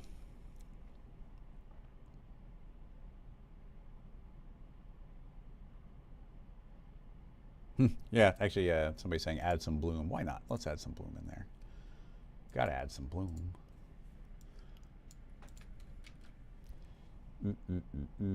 Redshift, right click. Redshift post effects. Give us some bloom. Wing. We could potentially lower that way down. It's going to blow out, but we can lower the intensity. So now it's going to catch more areas. Yeah, it catches more areas, but gives us some lovely bloom. Maybe some flares might look here. Oh, not flares. I always mix up flares and streaks. Some streaks. Ooh, yeah, look at the streaks.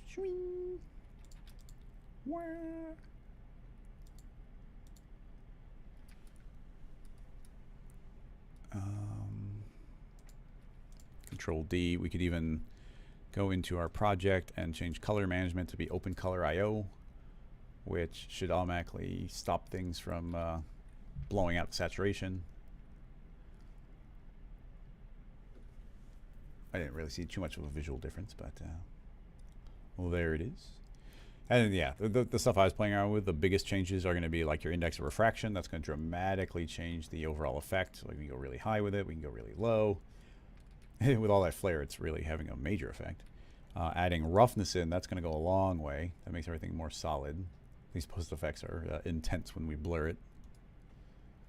And then, yeah, we changed the range and our IOR. But yeah, all those are controllable. These are all things that we could tweak and change and play. Excellent.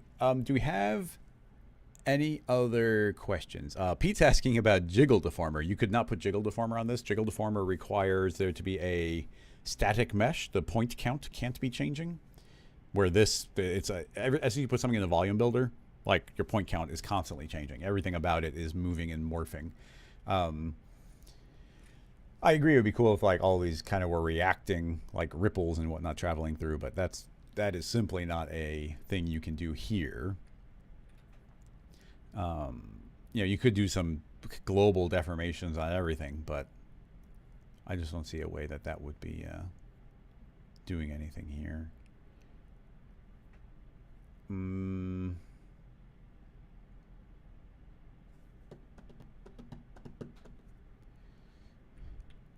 Just for fun, I want to swap this out for a cube, just see what it looks like. So that's the big global one. That's still 100. So a cube.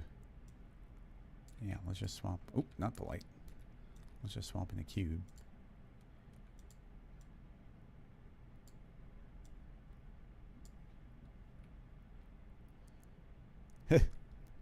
Fun. 155, 155.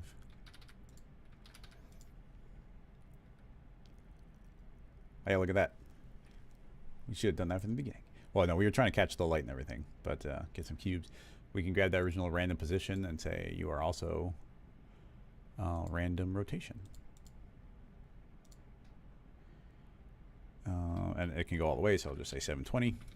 I always do 720, which is double 360. I forget, there was some, it's like, it was more goes to like if you're doing noises, if you're driving something with a noise, you're never going to hit 0 and you're never going to hit 1. And if you wanted a full potential 360, I just doubled it so that it tends to get there. So yeah, this will still be that overall spherical shape as they intersect with that big old outline. Like you see that implied here, but you get all these little shapes traveling in and out. I guess we could try and render this out for a moment just because it looks kind of cool.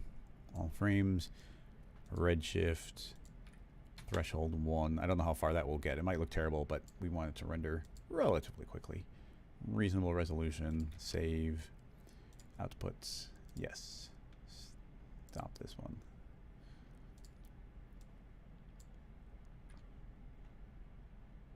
I wonder if it's going to do that thing, and if it does, maybe if Zach is still here, I can ask a... Wow, even up at low resolution, either I froze up. No, it still seems to be going.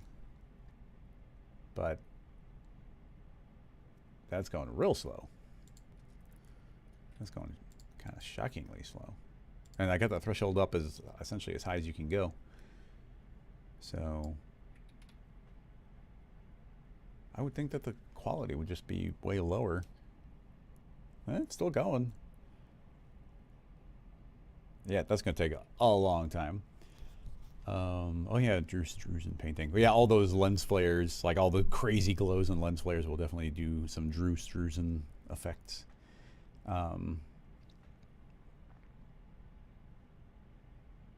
Put a ragdoll in there. That would. I know what you're saying. Where it's like you have a character like bouncing around inside of it.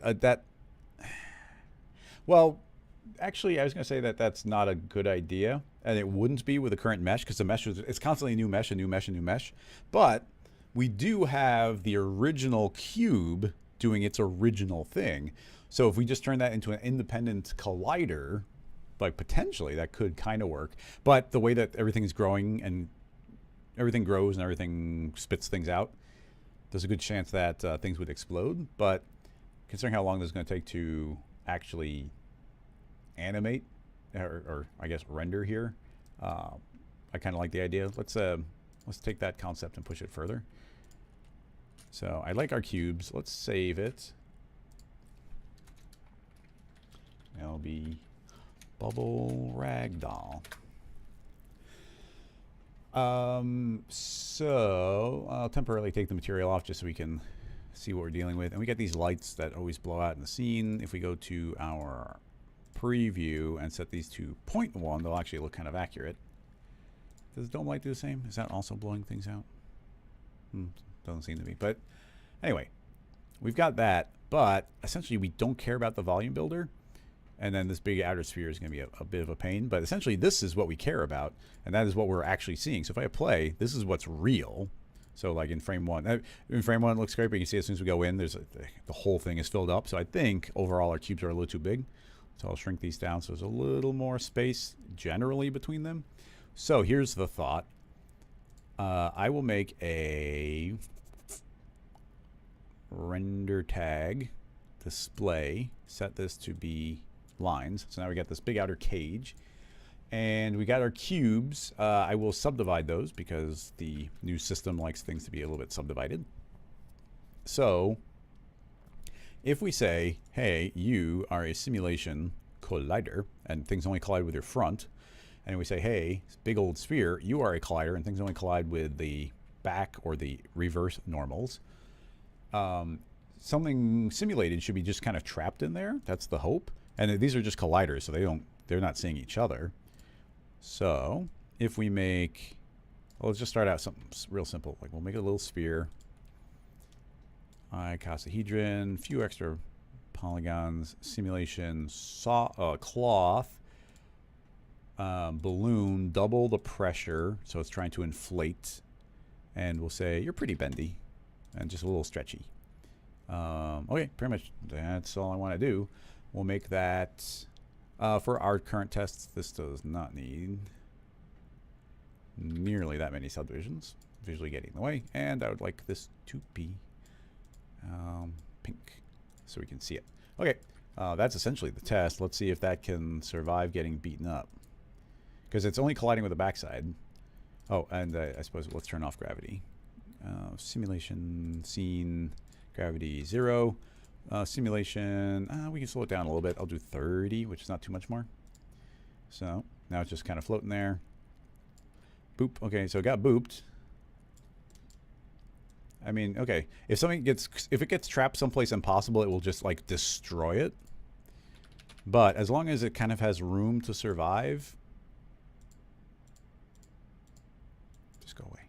Those lights are making it very difficult to see what's going on. But yeah, as long as you can see how this is getting smushed around and getting smacked, but like it can survive.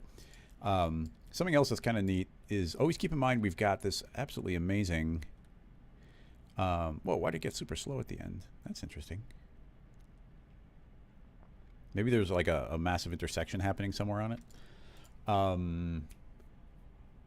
Always remember that we've got mix animation, and we could always say, hey, with force, and then right now it's 1. 1's pretty strong.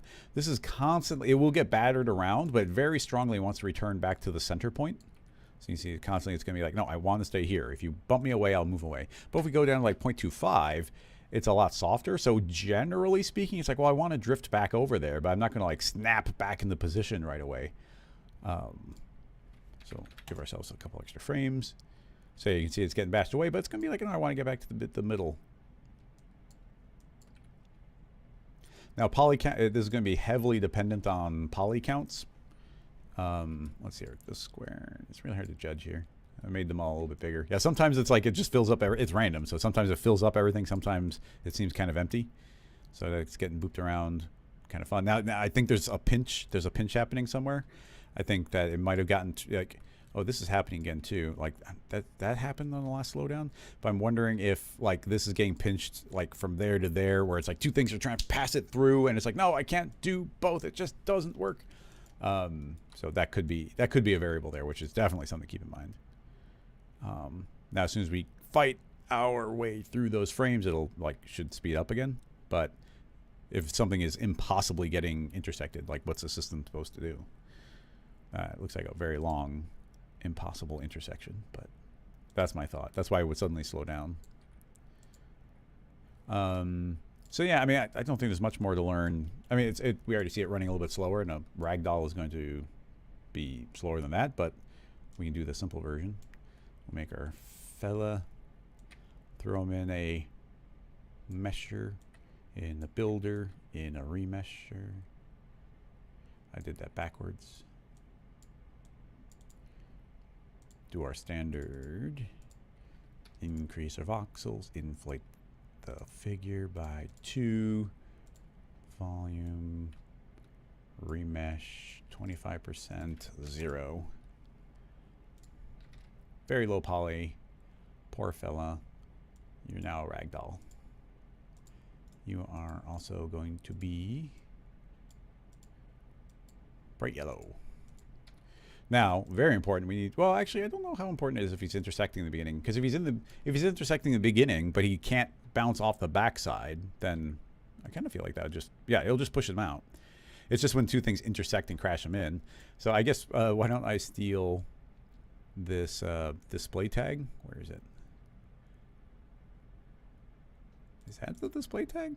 Oh, that's a display tag. We'll put this on here as well. So now we can always see him. Why is his belly jiggling? Let's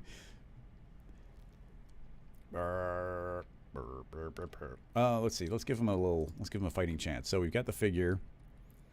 I'm going to say soft body, activate. So now he's got all these pins traveling around, which give him structure.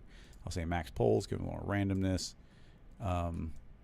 Yeah, so now he's got internal structure. And that should try and, yeah, keep his form a little bit more. He's still quite bendy. I'm going to make him more bendy. And he's still inflating quite a bit. So I'll say 1.5. Maybe that's why his belly was inflating. That's just where the inflation happened. But now his arm, yeah, ouch, ouch, ouch. But it's going to try and return. And he always wants to drift back to the center. So. Squish. But honestly, it seems like it could be worse for the guy. Oh, that one kind of hurt. Oh, it's here. Oh, look at that one. That was good. But yeah, it's total randomness if something's going to be like an amazing smack or not. So keep that in mind. We can feed the end result of that into a subdivision surface, round them out a bit.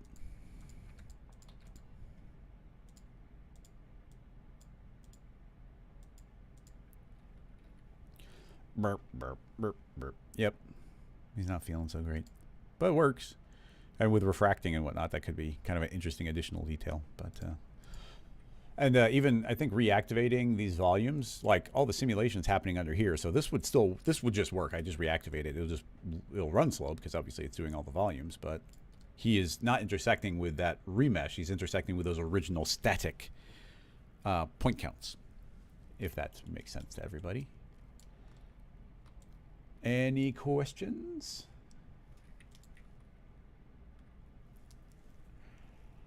Yeah, that's rough. That's rough life.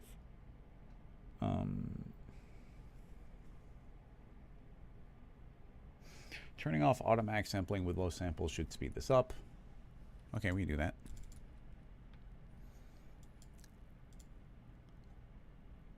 Oh, that's probably in the render settings.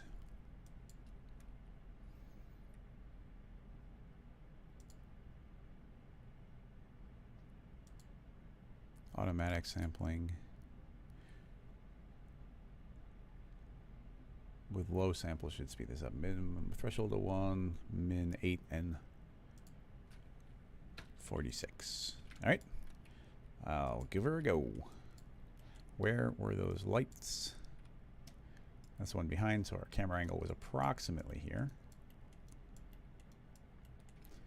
Cool. Save. Try and render again.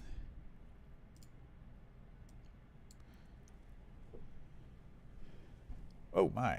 I pulled the material off. That would explain it.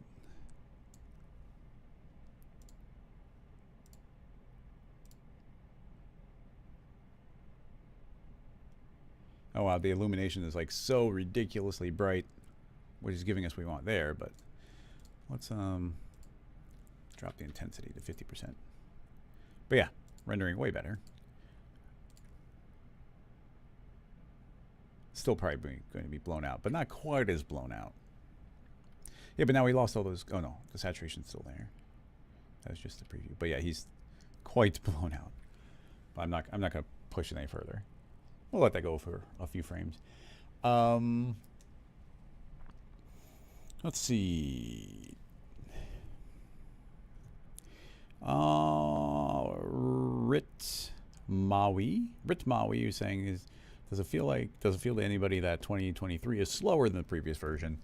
I think Pyro definitely feels a bit slower. I think that there might have been some bugs and/or that features that they added in, which requires more calculation, that is going to slow it down. What's funny, like I can relate because we do a lot of coding. Ricochet technically used to calculate way faster, but you would come across error cases that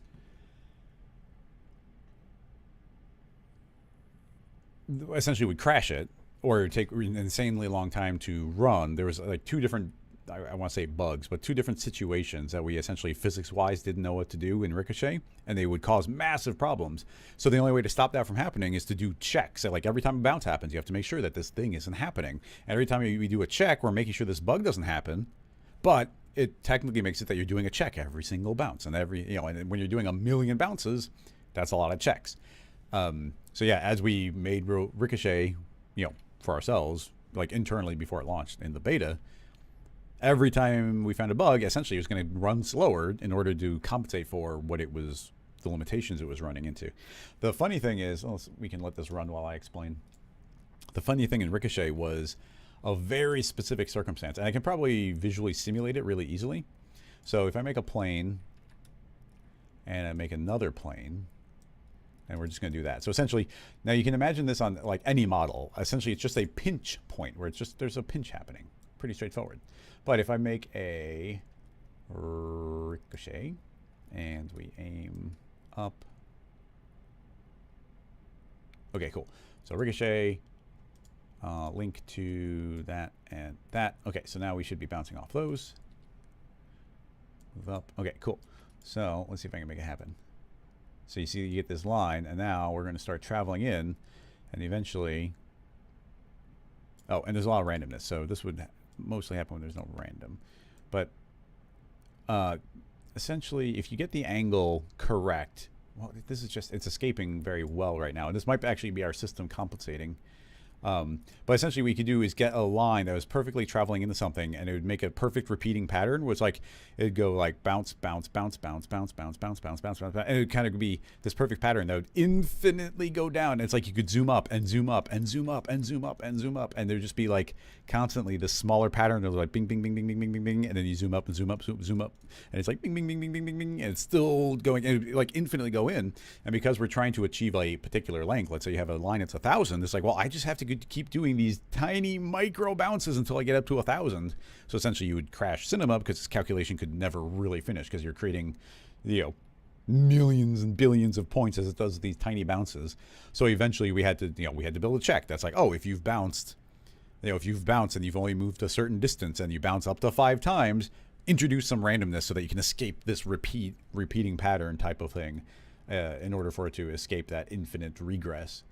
And there were several other things of like if a line was perfectly aligned with the ground and then traveled up a wall, like not knowing what direction you'll travel and whatnot, things like that.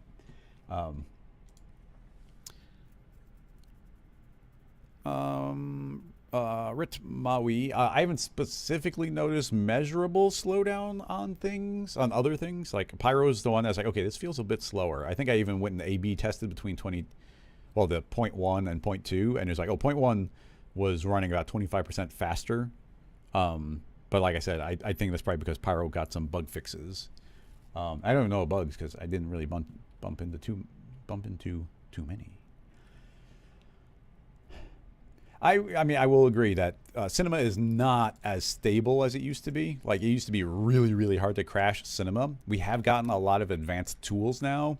And of course, I'm doing complicated rig things. But when we're casually like making clones and then tracing it and then throwing it to a volume builder and then remeshing it and then running a simulation and then running a simulation on the cached version of that, we are doing way more complicated things. But like, I can't deny that we are, I mean, we crash once or twice every other stream, which I feel like, we used to do entire seasons where we almost never did. Typoger saying he did some MoGraph in Illustrator. That's funny because I always do my Illustrator in Cinema 4D. Like, all the time I'm doing things in Cinema 4D as far as MoGraph and text distribution, doing text, and it's still rendering right now as we're talking. But I'm constantly doing my essentially two-dimensional design, things that should be in probably Photoshop or Illustrator. I'll just do them in Cinema. I think I explained this a couple weeks ago, but something I bumped into that I was really enjoying doing was when I'm not good at doing product design, or not product design, but like marketing stuff. But I like things being kind of like filling up the space and just being evenly aligned. At least I aesthetically like that. So let's say we were doing, well, I'm just doing some typography here. So something I was enjoying doing was, let's just say, it's like, oh, here's rocket, and then we'll make the word lasso. But if we, so these things aren't quite aligning, but let's say I wanted these all to be like the same width or something, using some of those new capsules, we can control a lot of this stuff. So first of all, we've got our geometry axis. So if I drop this in, we could do, is that what I want to do? Well, this will actually center everything. So it's like if I try and, maybe it has to be a child of each.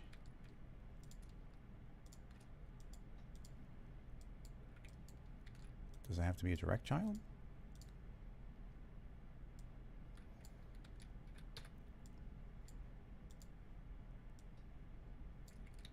Oh, it's taking the local bounding box. That might make sense. What was that rig I was doing? Because now I'm totally blanking on it. Because this isn't. Yeah, the whole thing is moving.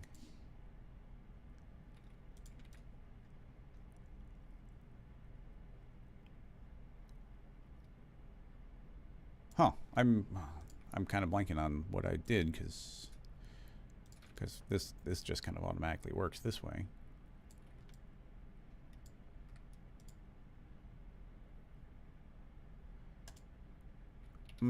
Yeah, sorry. Failed demo there because I can't remember what I was doing before. Because it was super handy. If I remember again, I'll bring it up as a demo at some point.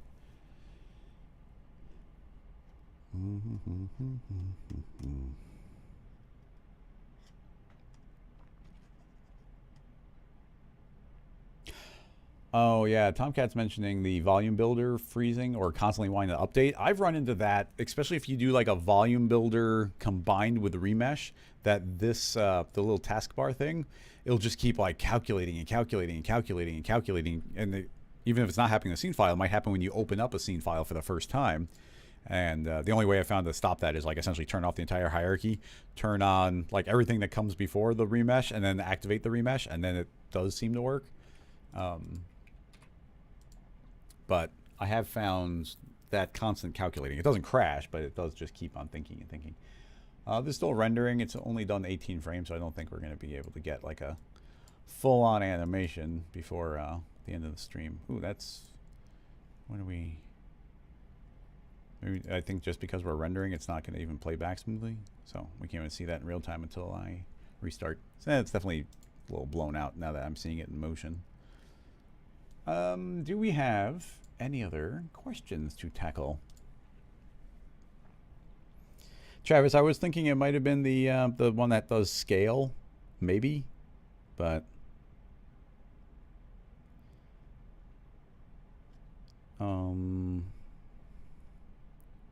I'd have to look at it.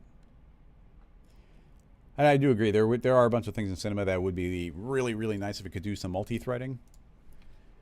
Yeah, I was thinking geometry resize, but I didn't think that that's the one I was thinking of. Maybe it was. I don't know. I thought it was aligning. Let's see.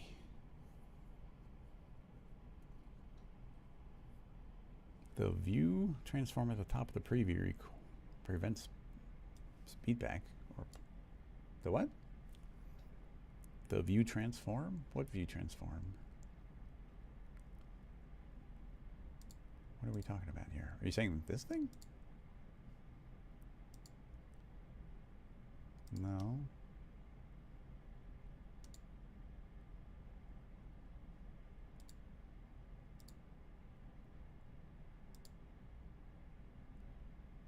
I don't know what you mean there.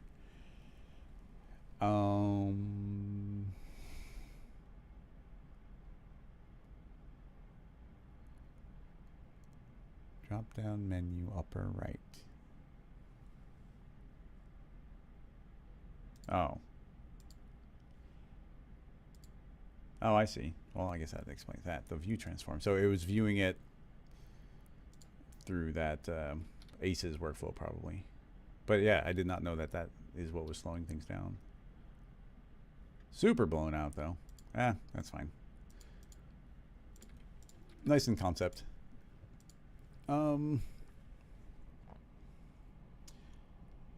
Crossfader. Let's see if you got something for me. You're saying on this Behance page, hey, stop it. The first GIF. So, this one. Whee! Oh, look at that. Do, do, do, twing. That's cool. I like that. I like these shells moving too. A lot of cool stuff here. Who made this? This is cool.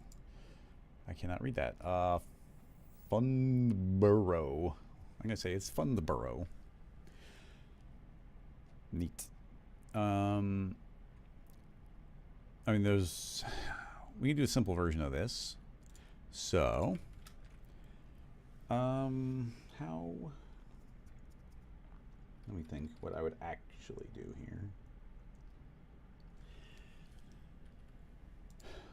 The basics there, work, connect the ropes, move into initial position. Yeah. So, we'll build one side and then copy it over. Cloner, we'll keep it, I'm not going to like model out the hooks and everything. We can keep it abstract in our mind. Okay, so we'll even make an extra one. So we've got that initially. So those are going to be, we'll just say 3 by 3 by 3. That'll give us a point in which to clone onto. And I will save, and we'll take the risk of using a transform. When you're doing more advanced rigs, mixing capsules in is definitely asking for trouble. Just for like refresh, like order of operation refreshy type stuff. Rope plugs, good enough. Okay. Anyway, the point is I'm going to grab a transform, which we've already searched for, and actually geometry axis, that's the one I want. And we'll push these forward on X like that. Okay, so they're pivots from the back. The reason I'm doing that is now we can make a cloner and make a helix, drop that into that cloner, go to my preset of line, rotate backward. And there's currently a subdivision of 100 on those.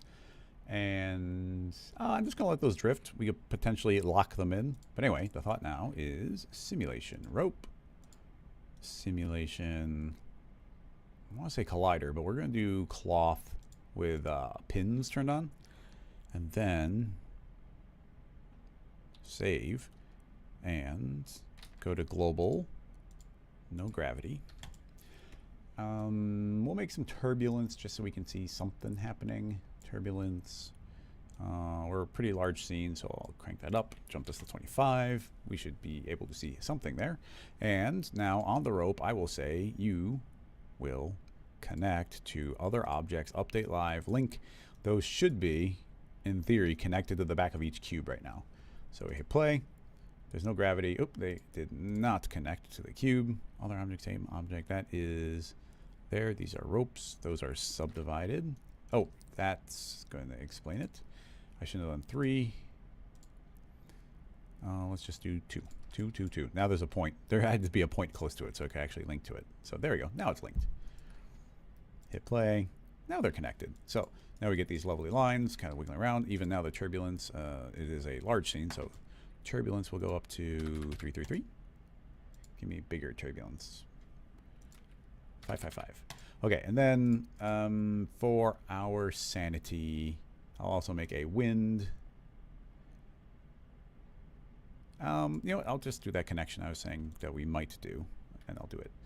So let's scoot these, holding down shift. That should go, yep, exactly 1,000 over. This copy will pivot to the other side, and now when I tell the rope to the connectors to automatically connect, it should connect on both sides. So there we go. Those should be stuck now. These are stuck between these two clusters. Okay, so now you can see how we get ropes doing their own thing, blowing around, and they're static. But now we can grab, let's rename this one lock. We'll call this one move. Now the goal here would be our camera angle is going to be such that we don't see those locked ones. But if we hit play, you can see that these will be stuck. So hopefully now we can tell these to move with MoGraph. So I'll say random. For now, let's pull off the tag. Oh, lock. I put it in lock by accident. Delete, move, put those there. So maybe we can keep the simulation tag on there. So, no, I want to move it off. So we'll move this down here, steal the tag off for a moment. Okay, so what I want these to do is move around. So that's probably fine. Let's go a little bit further. Effector, noise, indexed, global, speed, 25%. Parameters, double those. Even, especially the forward one, XYZ, 444. So, okay, now you can see those all moving around, doing their thing. Okay, we need them to be connected at the beginning, so we will phase into this. So we'll say strength of 0 at the beginning, record. I'll even let it take lots of time. Nice and smoothly move out to its position, and that position is in the final position. It is animated noise. So rewinding and hitting play, we can now see, and did they, oh, let's make them simulated again, which might have broken the connection. So I'll just make sure that relinks. Hit play. They are in the beginning, so they're able to be linked. And now you see them drifting around, and the rope is staying connected. So there you go. You got connected ropes. So at any given point, if we want them to snap into their final position, and I mean we have multiple things going on here.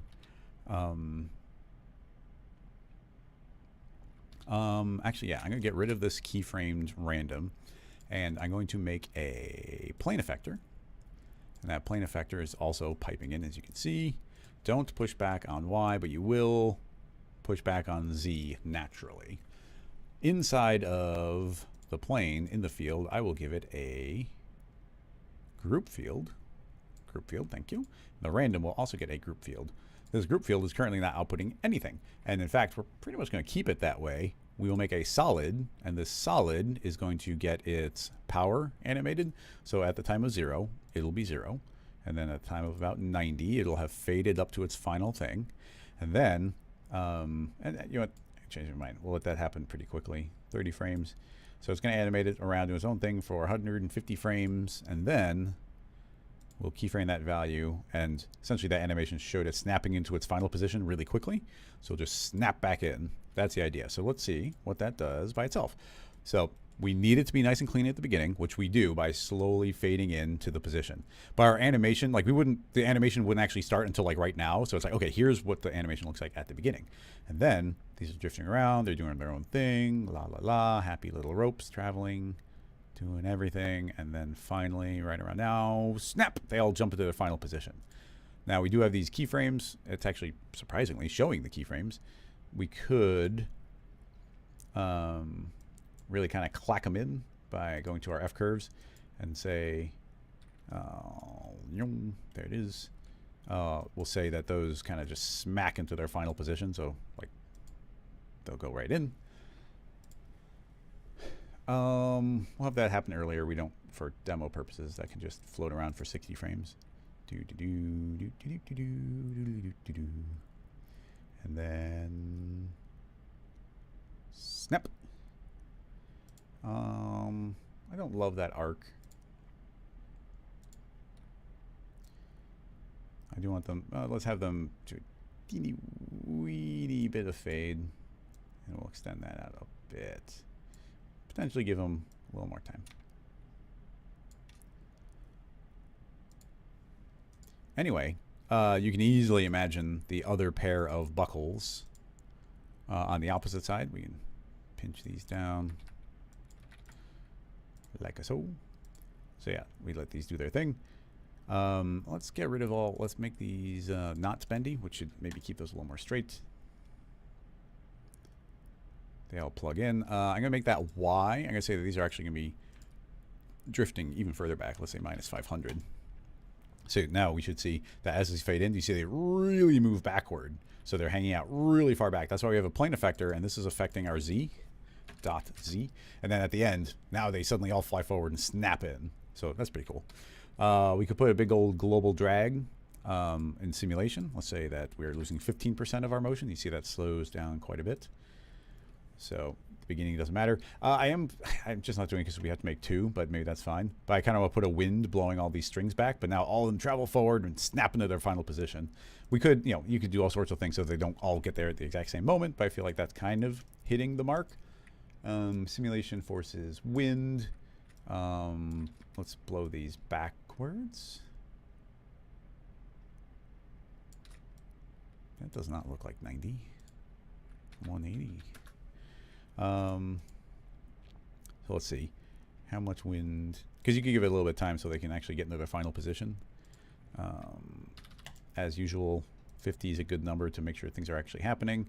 So now you see these ropes are, well, they don't want to bend, so that straightness almost kind of makes sense. It's actually still surprisingly small effect. Crank up this again. Feels a little better. A few extra frames there for them to get in position. Yeah, I like that better. Just keeps the lines a little bit more straight. And then let's see how quickly we can mirror this to the opposite side. So that's the lock. That's fine. Those are moving. This rope is essentially the only thing being simulated. So I can say, hey, forces include turbulence and wind. Make a big old null. Put everything inside. 1. Copy paste. Spin around. Position perfectly. It should have its own wind doing its own thing. Just by copy pasting, I didn't duplicate, I copy pasted, which makes everything be kind of independent. So let's see. Yeah, so that they seem to each have their own unique wind. Like we'd probably want to make these strings further and go out of screen, or maybe have them not drift quite so far apart. It's all about the framing, but then we should get them all going. Snap, snap, snap. Looks like a couple of connections broke. Where are they? They're just missing.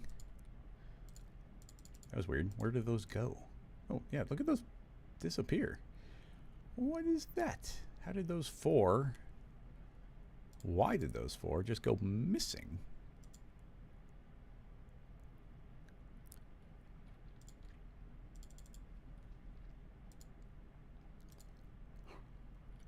I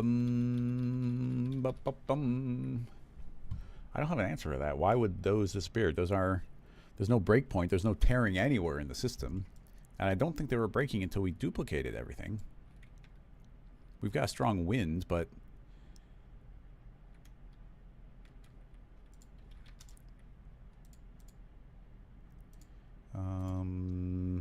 yeah, I mechanically don't have an intuition for why that would be happening. Because they are kind of acting like they're breaking.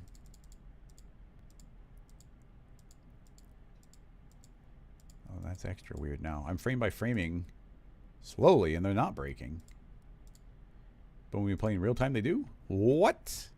What? Well, when you when I frame by frame, it doesn't break, and we let it play, and it does. Something feels messed up there.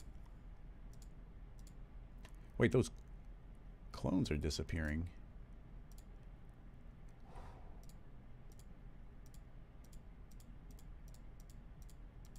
Wow. That's weird. So we're doing a mix animation. I'm going to turn off those pins. I would love to isolate what's going on there. No, that still disappears. I thought pins would be the most likely culprit.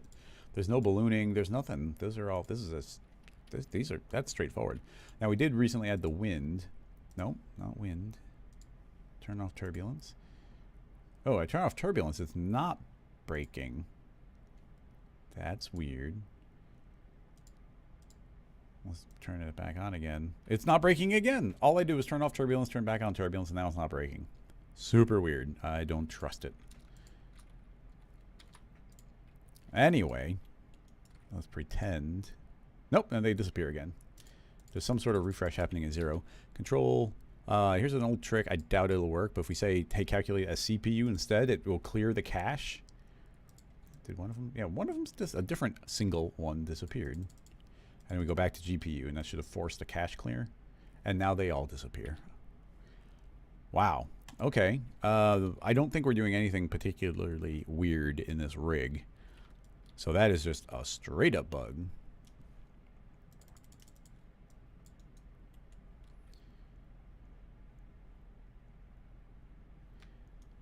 I mean, no, even those aren't quite touching.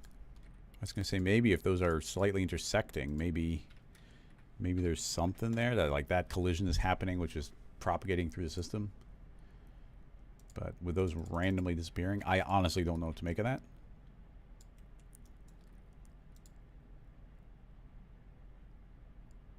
I guess I'll save the file as a possible bug report.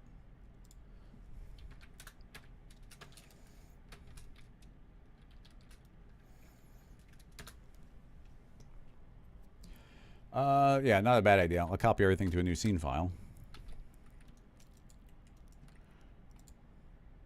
Nope, still happens. A little differently. What's funny is like the duplicated rig is working just fine. So can I copy and paste the duplicated rig?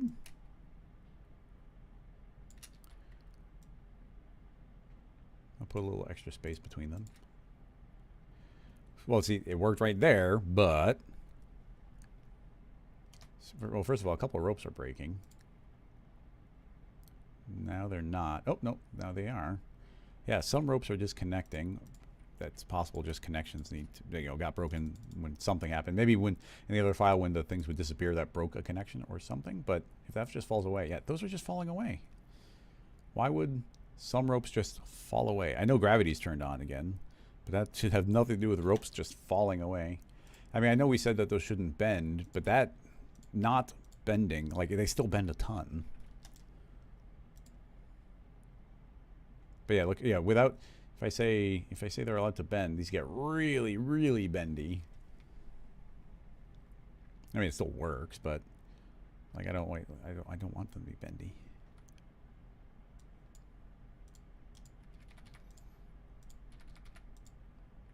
Nope, bendy 1. Even 1's gonna be too much.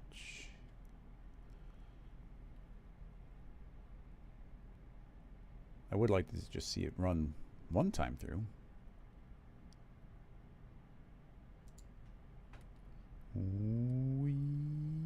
Snap.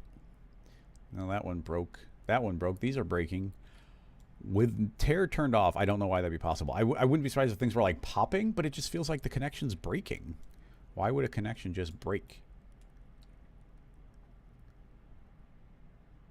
Yeah, freaky. Well, I mean, that's as far as I'm going to go on that one. And maybe I'm missing something obvious, but we did everything clean. This is a simple rig. I think that's a bug.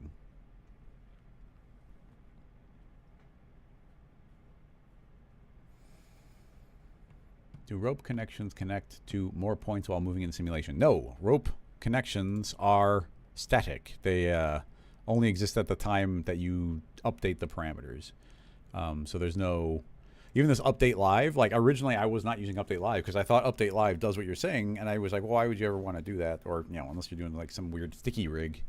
But update live just gives you a live preview as you drag your search radius, which is pretty handy. But without that, you just manually click create. So yeah, they're not dynamically created. Essentially, stickiness is automatically making a connection of some sort. Nothing's making a permanent new connection. I don't think that's a thing. I mean, well, and I wouldn't want to do it that way, but keep in mind that we've got target length and stretchiness and whatnot. So, well, this is not a good example rig, but if we did take this and we say, actually, you're, you know, you can have like ultimate stretchiness and your target length is like 10,000, then you see how these connections, it's almost like they're not even connected because we've given it so much leniency that they can just do whatever they want. You can see how it's like not even pulling. So potentially if you wanted to be like, oh, something gets a connection later, then you can, you could do this and then suddenly revert these back to default, and then the lines will be like, oh, I suddenly want to go reconnect. So you can make a new connection that way by kind of activating them later by giving them freedom. And then, isn't there a thing? How did I do that original demo? It wasn't with tearing and target length. Was it?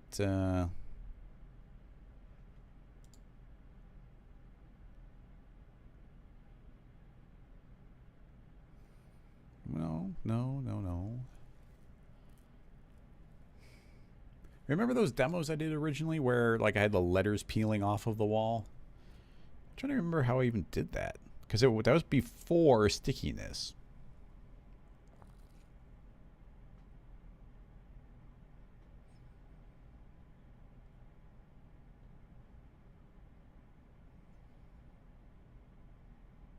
Maybe it was just a combination of vertex maps, like in the bendiness and stretchiness, also applying to like a field force. That would work.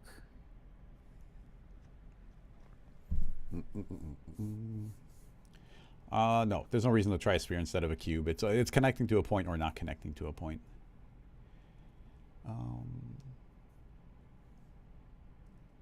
It looks like they're connecting to more points in the middle box. I don't understand what anybody's saying. Like visually, you can see that these are only connecting to one point in the middle of the back of the box. So what do you mean by connecting to more points in the back? Like, yeah, if I grab this and I start increasing the slider to like really big distances, even now I can't. How far apart are those? Maybe.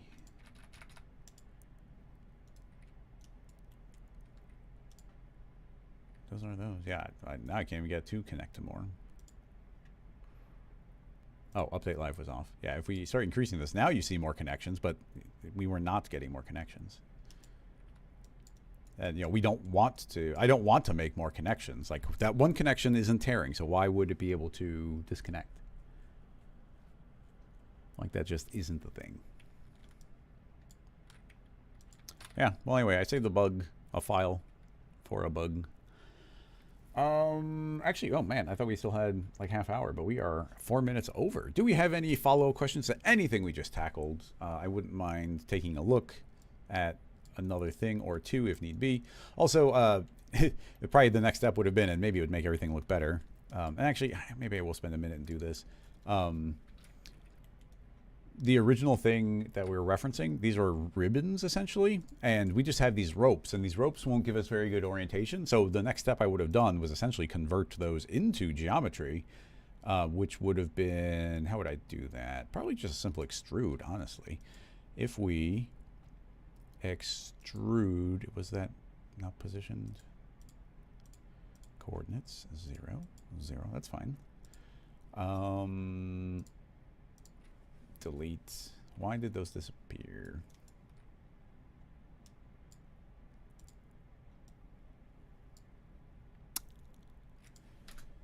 Think. Those are ropes. We're extruding a spline. Oh, it is set to auto. Oh, that's, I know why it's doing it. Because of auto. Don't like auto. If we turn on X, now it will work. So how wide are these boxes? They are 39, a very not great number. Extrude exactly that amount. If we're going to be parametric-ish, then I could say, actually no, I can just manually move these over. So I can just do that. So those want to move over 39 divided by 2, negative. So now those are lined up, and now we tell the extrude to subdivide by 1, and now we get these lovely lines. We could say, hey, that's more points than we need. Let's drop this down to 25, 35, 55. Okay, so those are approximately square.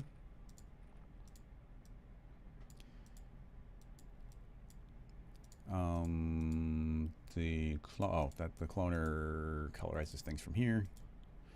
So now we also make those cloth, but we still can add the same simulation connector, connect to other objects, update live, crank it up. Now you can see those are linked 3 points and 3 points, which, you know, more connections, that's good.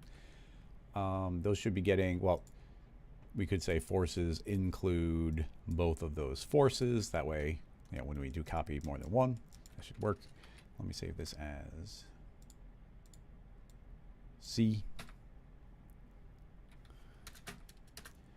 I think everything else should work. Hit play. So now we get a ribbon effect. The bendiness, again, relevant. 0 bendy. You see, the 0 bendy really gives you like a lovely, like these beautiful curves where it's really trying to maintain things. And you can give it like a bendiness of 1, but you can see how different those properties are. Like here's a bendiness of 1. Lovely ribbons, which are trying to squish. But yeah, that looks really nice. Those look way better. I mean, and they're staying connected, but that doesn't stop that bug thing we saw from being a thing. Yeah, oh, there, that's beautiful. Look at that. Pretty straightforward. Just kind of working. And that would have been the next step anyway.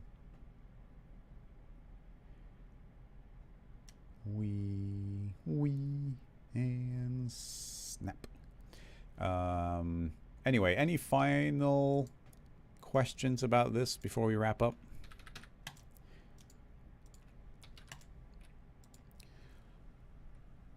Exaggerate the random. The wind is blowing those back. Those have okay thickness right now. Now these are free to drift forward and backward a little bit more. I think it makes it a little more snake-like, and then they all snap in at the end. Lots of wiggle. We could put more drag if we wanted to. A little gravity if we wanted to. Pull back on the turbulence if we wanted to. Copy paste. Number 2. Spin around. Here's where all the trouble started in the other one, so let's see how this goes.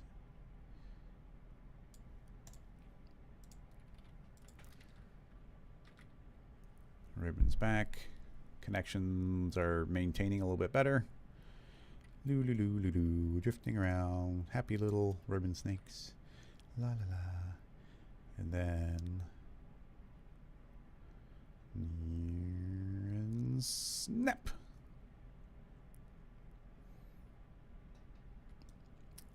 Yep.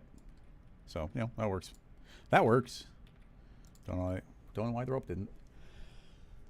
Paul, good timing. We are wrapping up. Would I use thicken to add depth to the ribbon? Yeah, I totally would. Actually, depth would be amazing on that because it calculates after the fact.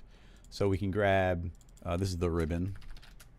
That can get fed into new thicken. An important thing to note is there are 2 modes, and if you're doing something like the simple ribbon, you want to use the basic mode. It will calculate way quicker. So now we can just say, like, add in as much thickness as we want. It's a post effect. It's happening after the fact. So the simulation should be unaffected. So we can give it, yeah, there we go. Got thickness. That should be the quick running one. Hit play. and just automatically will work. Should anyway. Those do seem to be passing through the boxes. And I mean, it does look like there's a frame of lag, but I think that is one of those ones that would render properly. Because as soon as you hit pause, like when you see it's disconnected, as soon as I pause, it suddenly becomes connected. So I think that's an order of operations, just refresh thing of like what order do things calculate. And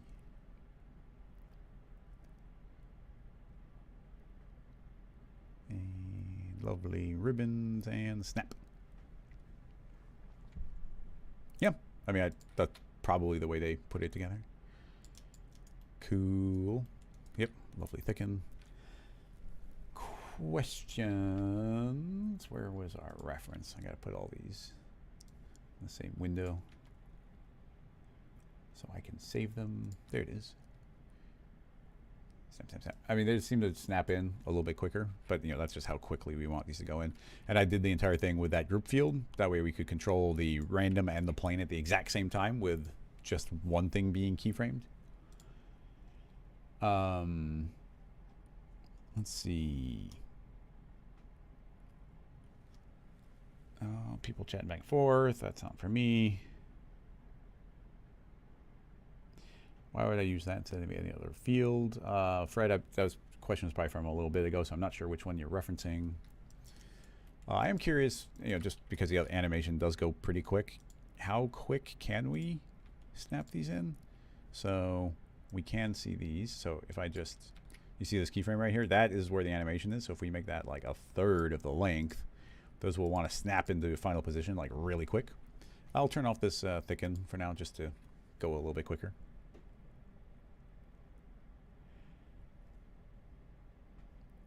These ribbons look great though. And then snap. Yeah, like look at, you know, really chaotic. And then it works really great. Those are intersecting a little bit, but we could crank up our stub steps. Those crunched in.